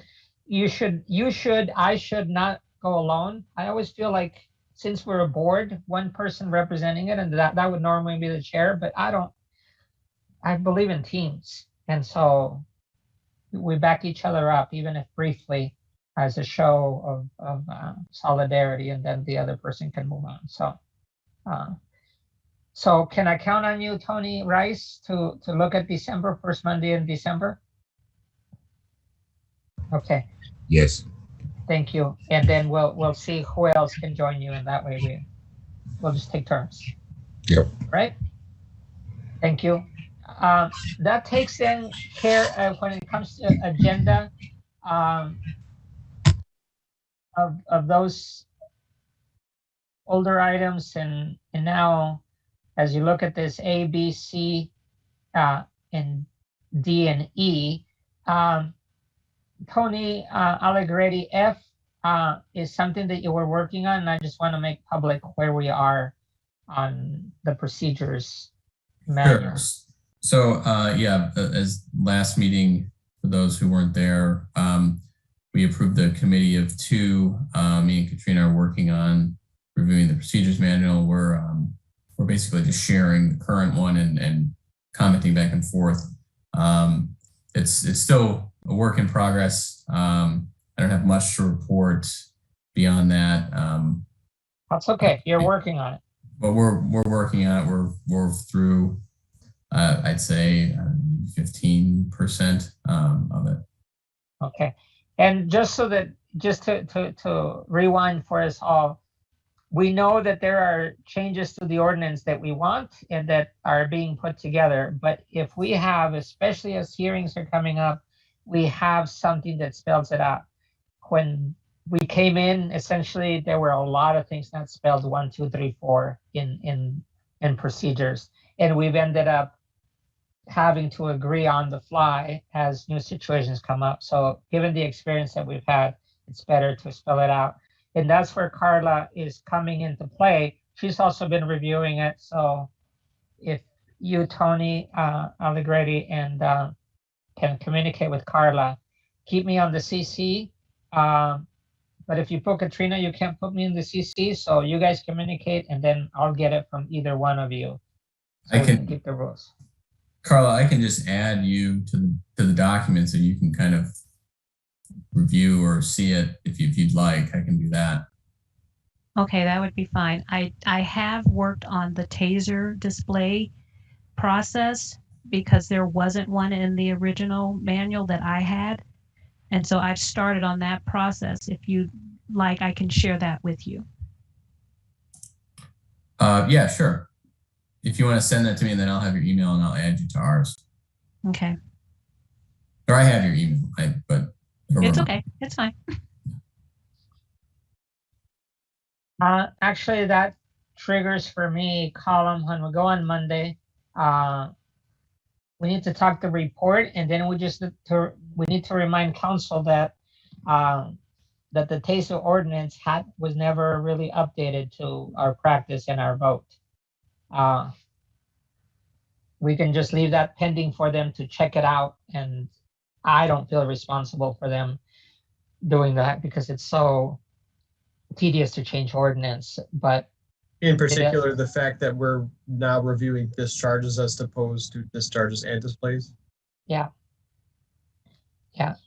Unless there was a movement within this board to change that vote of the CPRB from last year or the year before, I just want to make sure that we're all aligned. It makes sense to it, and following the ordinance is a goal.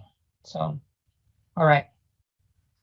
Thank you for the report there, and we'll keep on moving. We have done the TASER non-review that we had planned, but it's now scheduled.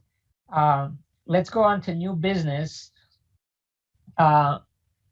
New business has a couple of things. Let me go back to this just to pace ourselves. The 2020 report team. The reason I put this on is because we just finished the 5-year review. That leaves us 20 and 21 to eventually review, but that means 2020 needs a written. So I want to bring it up for you to start thinking about it. Once we review the 5-year, we'd like to include certain sections because we're working on the 5-year. We said, oh, this is good, but it's not timely. It doesn't fit in the 5-year review. It should fit on the 2020. Like, for example, the change of forms. There is no notarization required and stuff like that. It ought to be, for me, the report ought to reflect the number of cases and hearings. That's the number's nice, but the source of them and what rules were operational then is a good marker on the ground for that. So think about it. I don't have to have a number here, but Carla and I were talking about the fact that we can, the year ended on July 1st. And so if we can get this done, we ought to be able to do it quickly because we have the numbers, then it should not be a huge deal to put it out and be up to date for once. All right. Any comments? Thank you. All right, 6B, a better way to get feedback from people. And I have a software piece to show, but first I want to pose you the question and see if it's even worth reviewing. I received a letter and then a follow-up from a member of the community saying, why are you guys only taking complaints? What if we have something positive to say about the police? And this person was actually suggested, why don't you just give cops a 3x5 with a phone number or a website, and then anytime a policeman has interactions, they could just fill out the card or go to the website and give feedback. Because that way we have eventually becomes a norm that the interaction with the police is one in which people should feel safe reporting, positive or negative. And that's the part that impressed me out of the suggestion. We actually don't know how well the police is perceived in the community because we don't have data. There has been attempts at different periods in the past to do better than 0. And I don't know whether the police is taking up its own, but I have never seen it. So I want to see what you guys think, and then, well, do that first.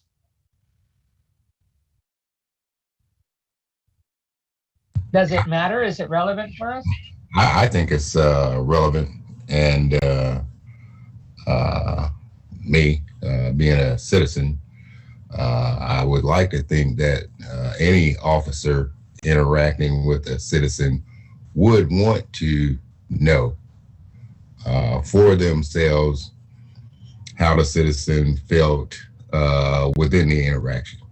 I mean, that tells you two things, and one we previously discussed was the citizen relationship with the police department. How comfortable are people in interacting with the officers, and kind of how cordial officers are when they're interacting with the citizen. It kind of goes both ways, but it will give you a feel for how the community really is perceiving the actual police department. I mean, if that became available to where you had a good, reliable data source or data collections base to where you can actually start to not necessarily trend it, but you would want to see it definitely getting more towards the positive side if it was negative or vice versa. I mean, that's just my take on it. The world that we live in today, Yeah. It's very touchy-feely, everything. So just good camaraderie between citizens and officers is becoming more stringent than anything else. And if we had a good base or understanding as a community on how we interacted with cops and officers understood what the community thought about them, they may, we could see some type of shift. If there is a negative, we could get it better. If it's positive, how do we maintain it? You know what I mean? That type of thing. And I think it goes a long way, and it'll establish a real good community base. I think you'd have more people willing to serve on boards like this if they knew that, their opinions actually did matter. Yeah. So actually, you're bringing up a big advantage there. By putting something out of this type, we're actually making our job easier when it comes to recruitment, because people may want to just join it. Absolutely. I have not You thought about mentioned it. you mentioned data. Would this software be able to, congregate data together and make reports easier? What would that sort of look like? Well, so I want to talk about it in terms of function, because anything that we do ought to accomplish something that we intend to do. And in this case, getting that feel and doing some outreach there, as Tony just added, it's having and recording what that interaction is like for the citizens. It is easy for us to sit here and think that everything is fine, for the police chief to think that everything is fine, and for citizens, residents, to not be happy. In the context that Tony just said, we don't call it data, but it certainly influences us when we are being hit by the news, by Facebook, and whatever else as to how bad things are in places. And it does heighten my own feeling of, so what is happening? Do we have some of that going on here?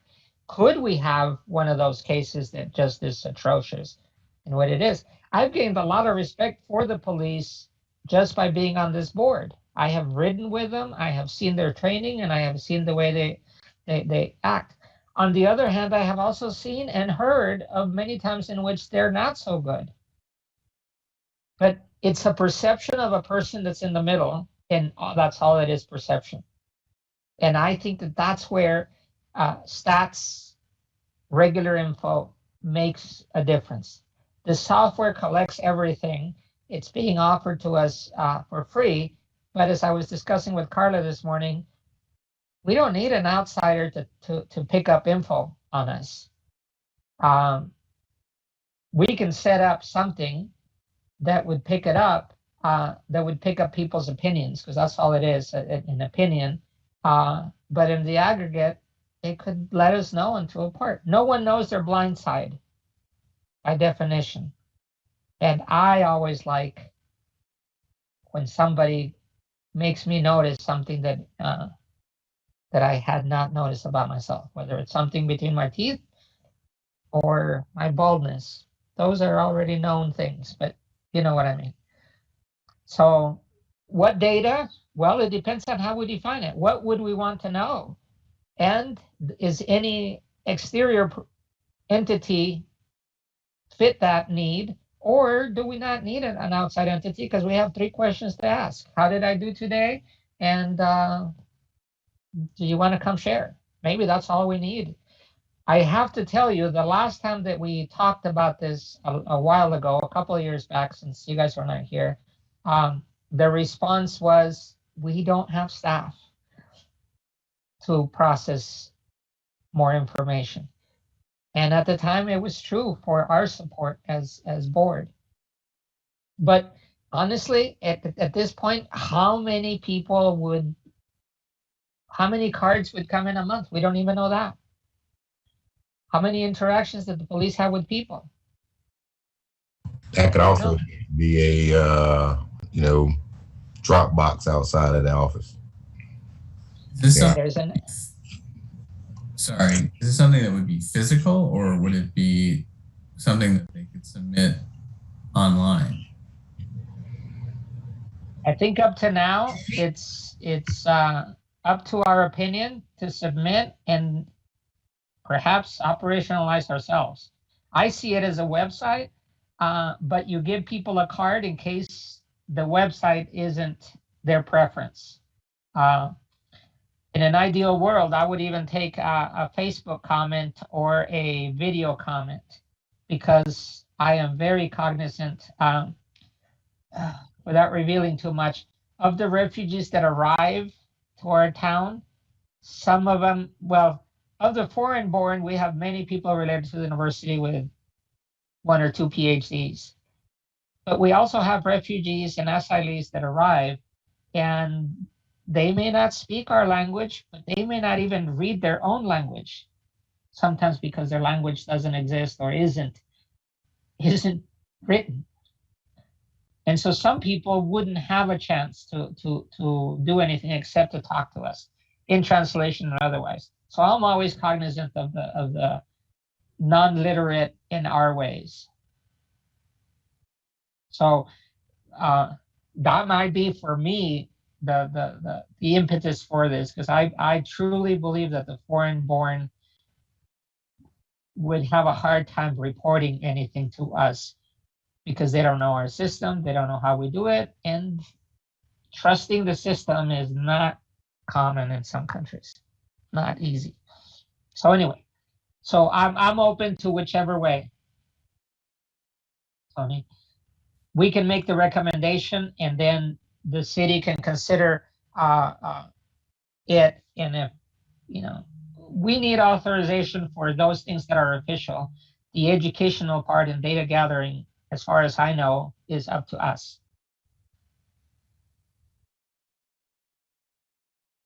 And if we needed funding, we would request it. So.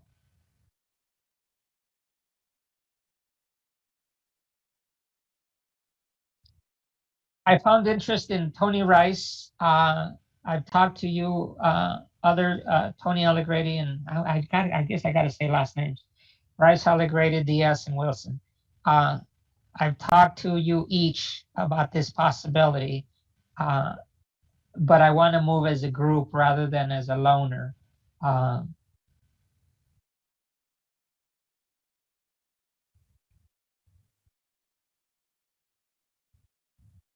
I know you said this was time sensitive, I think, Ricardo. So,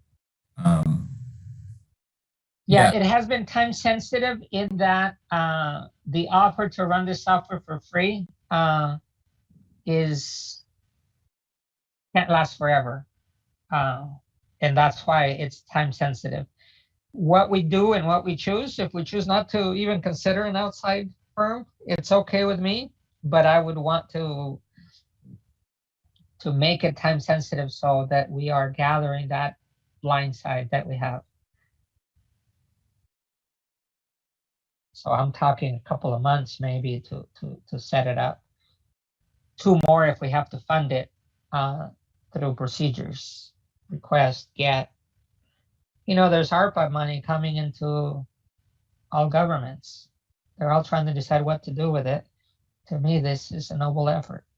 So I could see Tony Rice putting in a paragraph of, this is the situation of the nation. We don't know, tension is high.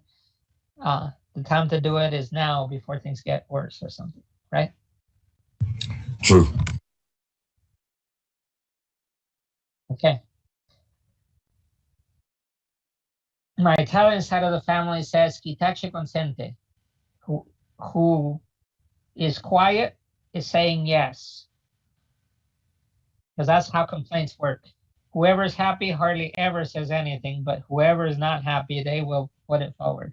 So, okay. Thank you for letting me air that one out. Nothing else on that? Then let me find the agenda again. I lost it in one of my windows. And I can't find it, guys. Anybody has the agenda for next item? It's up. It's reports by Carla. Oh, thank you. Yeah. So that's just summary. That's your opinion. Anything you want to feed to the public, feedback to the public, anything you want to go through. We have gone through several of our old business ideas and trying to close them. The report is a big deal. The TASER review, postponing it is not make us happy.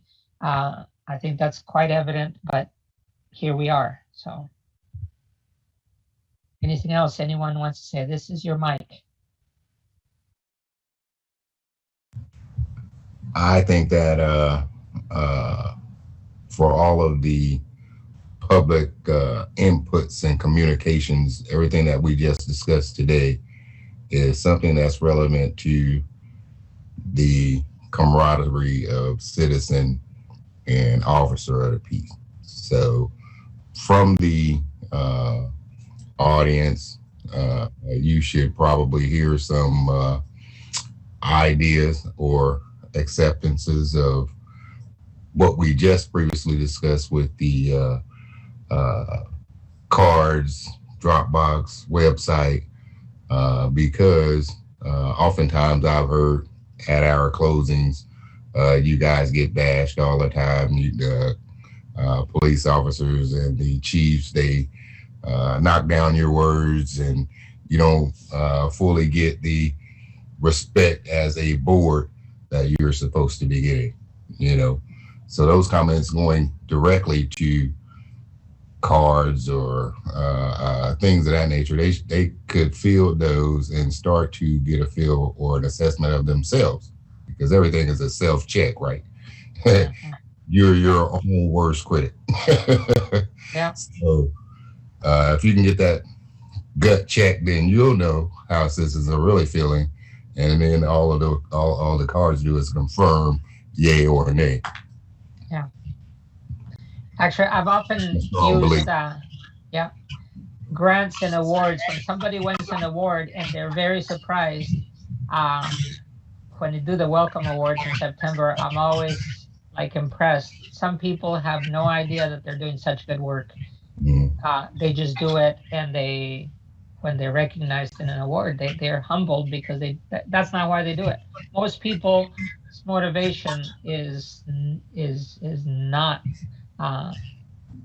It's just not the first thing in their minds. So, yeah. This is a part of their nature and upbringing, right? Yeah. Okay, guys. Then let me go back to that, to the agenda. I actually misunderstood. Reports and commentaries by HREO. Sorry, I had put that on the agenda and I didn't have anything else. Carla, anything that you have that hasn't been covered or you want to emphasize? I can just share with the board that I am working on preparations for the scheduled appeals hearings. The first one will be on November 5th. We also have an additional 2 dates scheduled for November 19th and December 10th, and that should complete all of the appeals that are filed. I shared about the 2 town hall meetings. I did complete FOIA issues facing law enforcement webinar. I will share all of the PowerPoints that I received from the series of the 3 trainings. I will share those with the commission. Working on developing the procedures, which I shared with you earlier about the taser display. What I did was I went through the ordinance, and every time they said we needed to do this or CPR must do this, I made it into a process so that when it's read, the members would be able to go, we need to do 1, 2, 3, 4.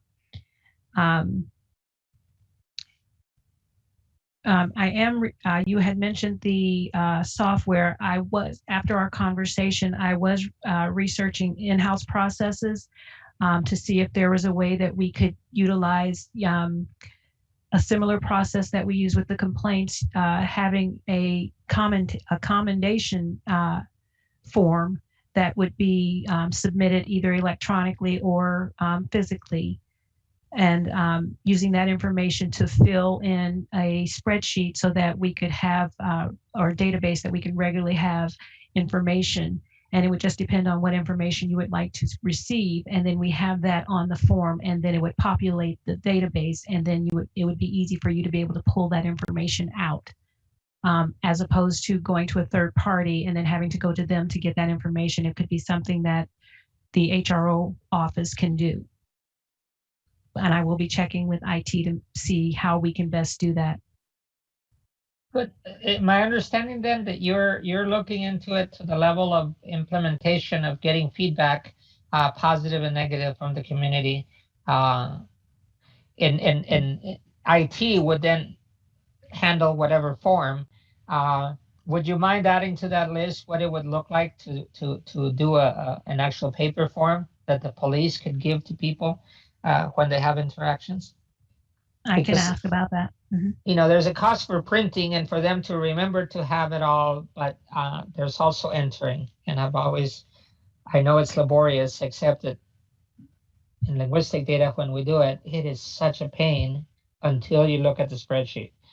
And then you say, I'm so glad I did all that work because I can rely on it. So, all right. Thank I you. will find out. Thank you. Good. Thank you. Anything else that's going on or questions for our HREO?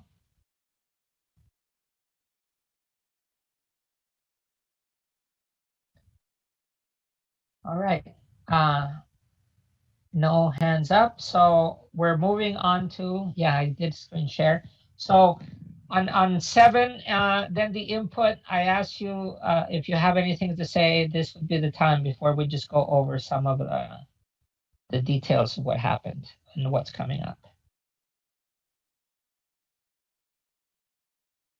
All right. So on 7B, as Carla just announced, we'll be reconvening on November 5th to do appeals. And we'll just keep working on the list. And that's our next one. Letters have been sent, and hopefully we'll be able to cover that. We're basing this on the doodle that went out. So Carla, if you don't mind to send a reminder, then I think you sent something on it, but just to make sure that we have quorum, so we don't have that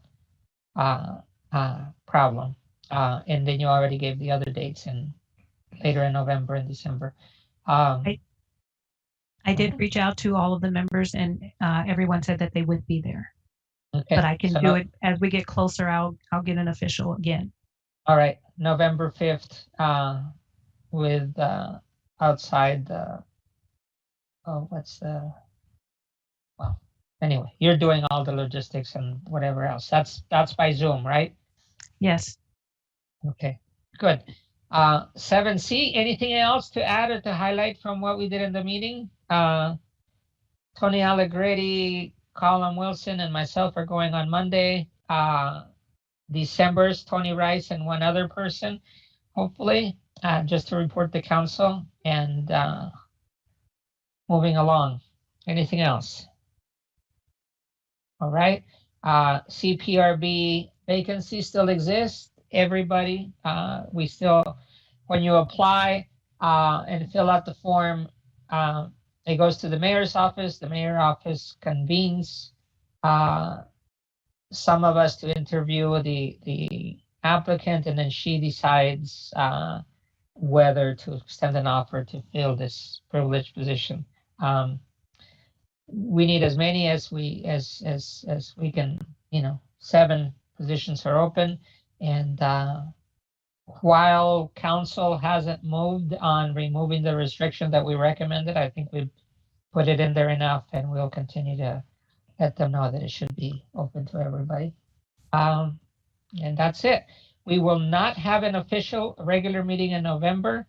We are looking at, I think, especially so we don't fall even further back on the TASER review, December 22nd would be that one. And Carla, if you'll do a poll to make sure we're going to have a council. All right. That concludes that the above part of the agenda. We'll do public participation and get comments in, and then we'll finish up. Sorry that we're taking so long sometimes, but we're not dragging it out on purpose. We're at 2 hours and 15 minutes, the system says. Okay. I'm going to participants. And 6 panelists, 7 attendees, and we have 2 people with their hand raised.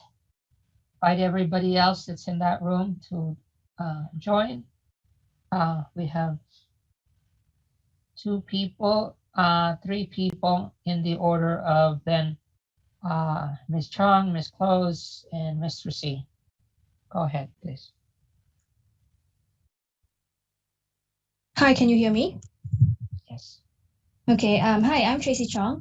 I guess first, I don't have to say again how frustrated like some of you guys are, but actually not shocked at how the TASER review again didn't happen. That's just normal now.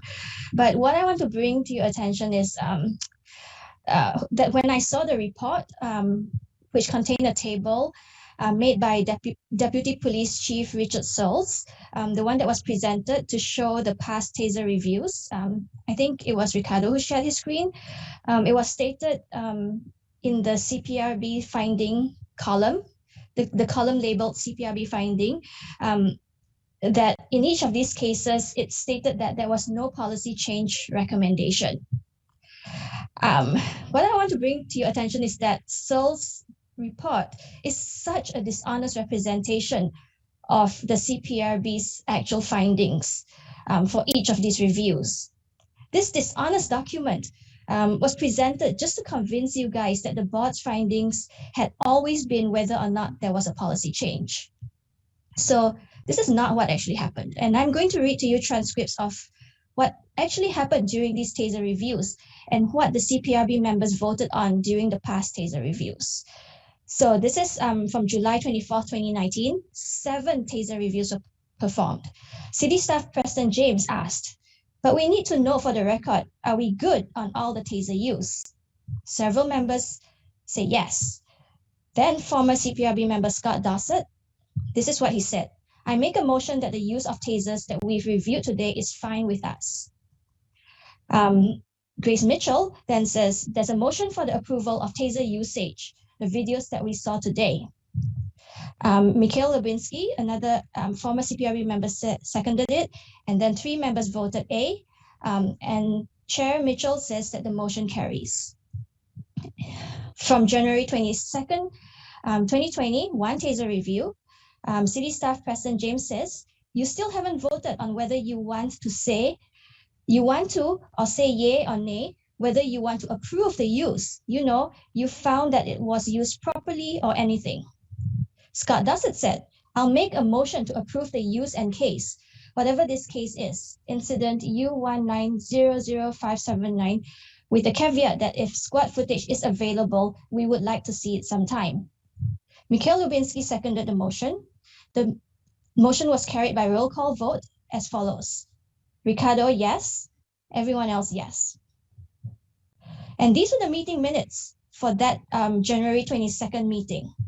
It says, literally word by word, Scott Dossett made a motion to approve the proper use of a taser in incident EUI 900579 with a contingency that if squad car footage is available, the board would like to see it.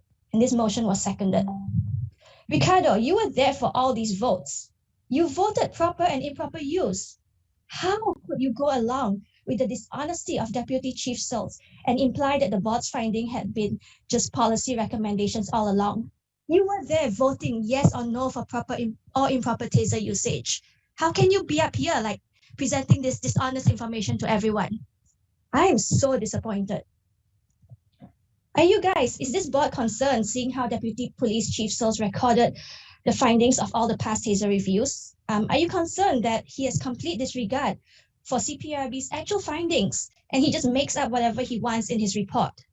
Again, how can you be complicit in this?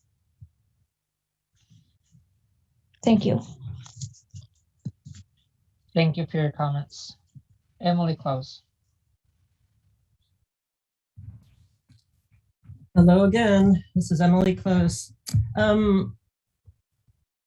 First, I'd like to say that I don't understand why it's such a head scratcher about receiving commendations about police officers. You might want to check with our sister city, Champaign. They have an app where you can just submit them in writing.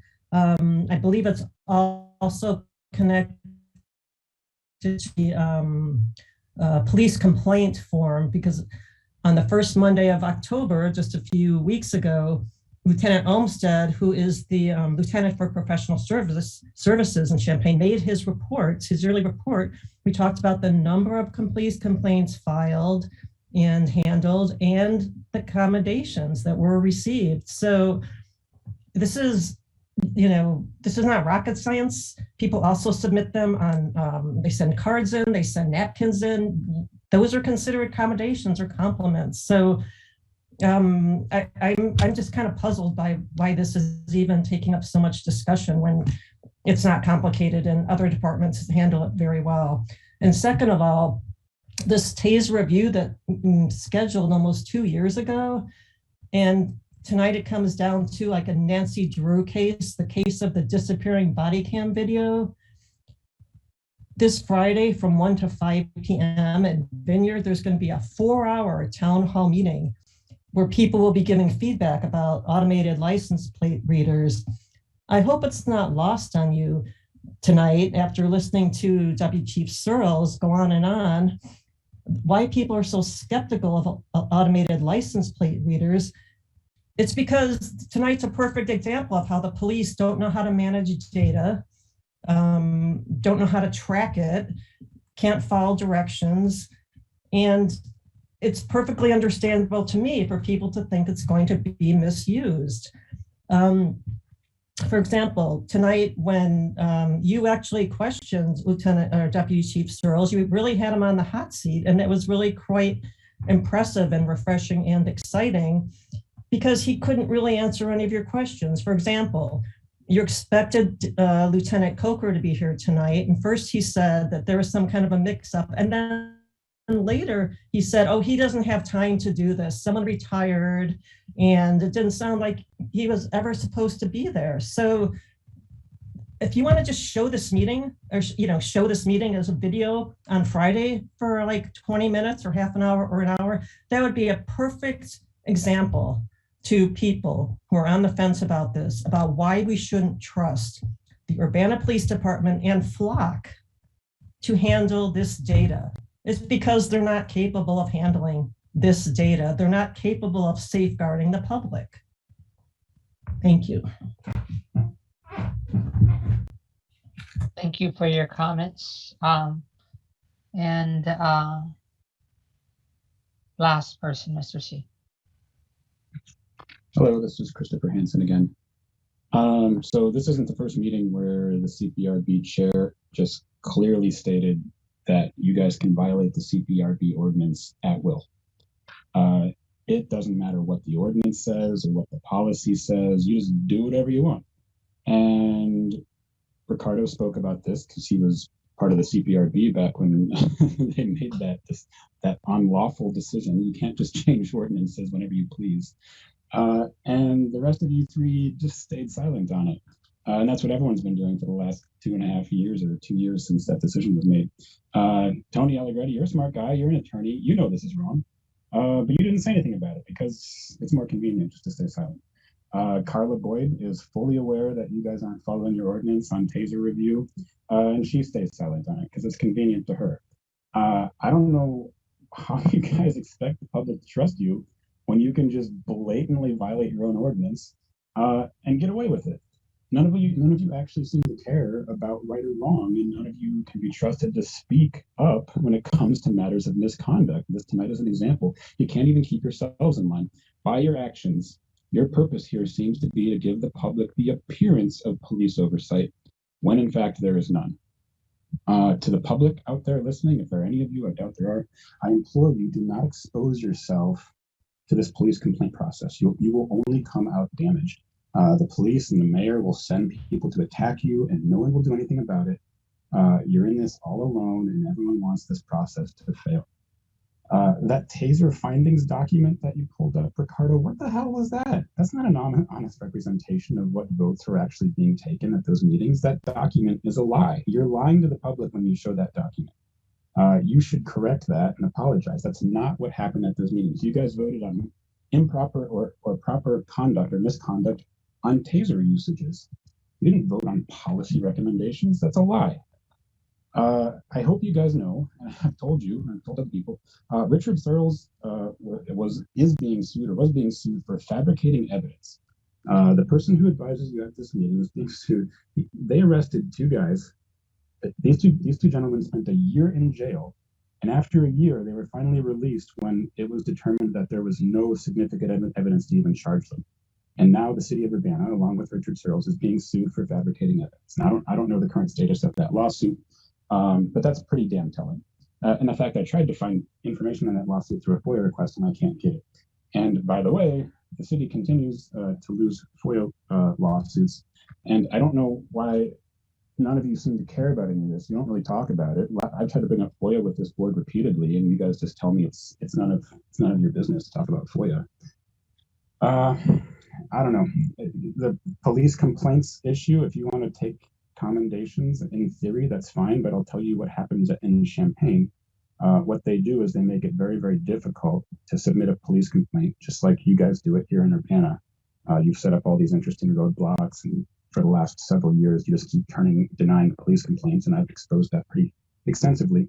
What happens in Champaign is they try to deny the complaints, and then they basically fabricate commendations, so that every year when they review them, they can say, oh, we only had 4 complaints, but we had 50 commendations. So I've actually FOIA'd those commendations, and what they are, the wives and family and friends of police officers and other city staff sending in emails or things written on napkins. They're basically just garbage commendations. They're not real commendations from the public. They just make them up. So if you want to do that, fine, but then there's just another portion of your meetings that's going to end up being a lie or dishonest. And last reminder about your board.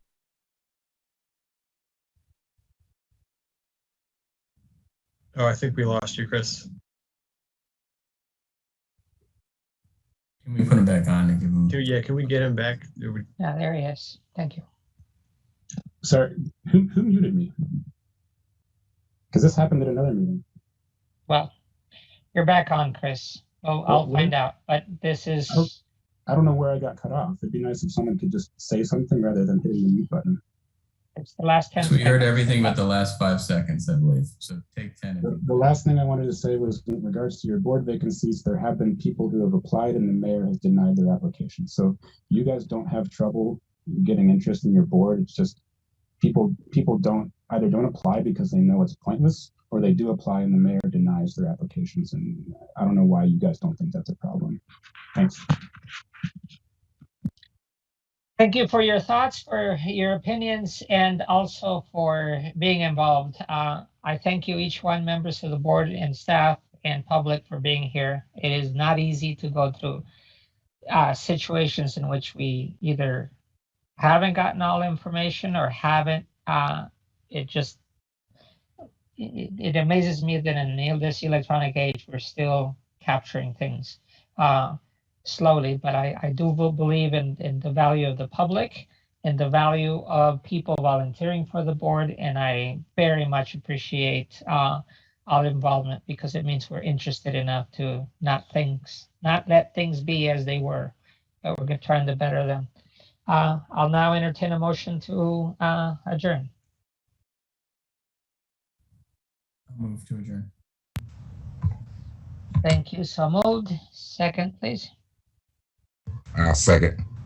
Thank you very much. And final vote on that, Carla. Mr. Diaz, Yes. Mr. Allegretti, Yes. Mr. Rice, Yes. Mr. Wilson. Yes. Thank you all, and thank you, Colin, for covering the official of being at the building. We did as much as we could. Thank you. Have a good night.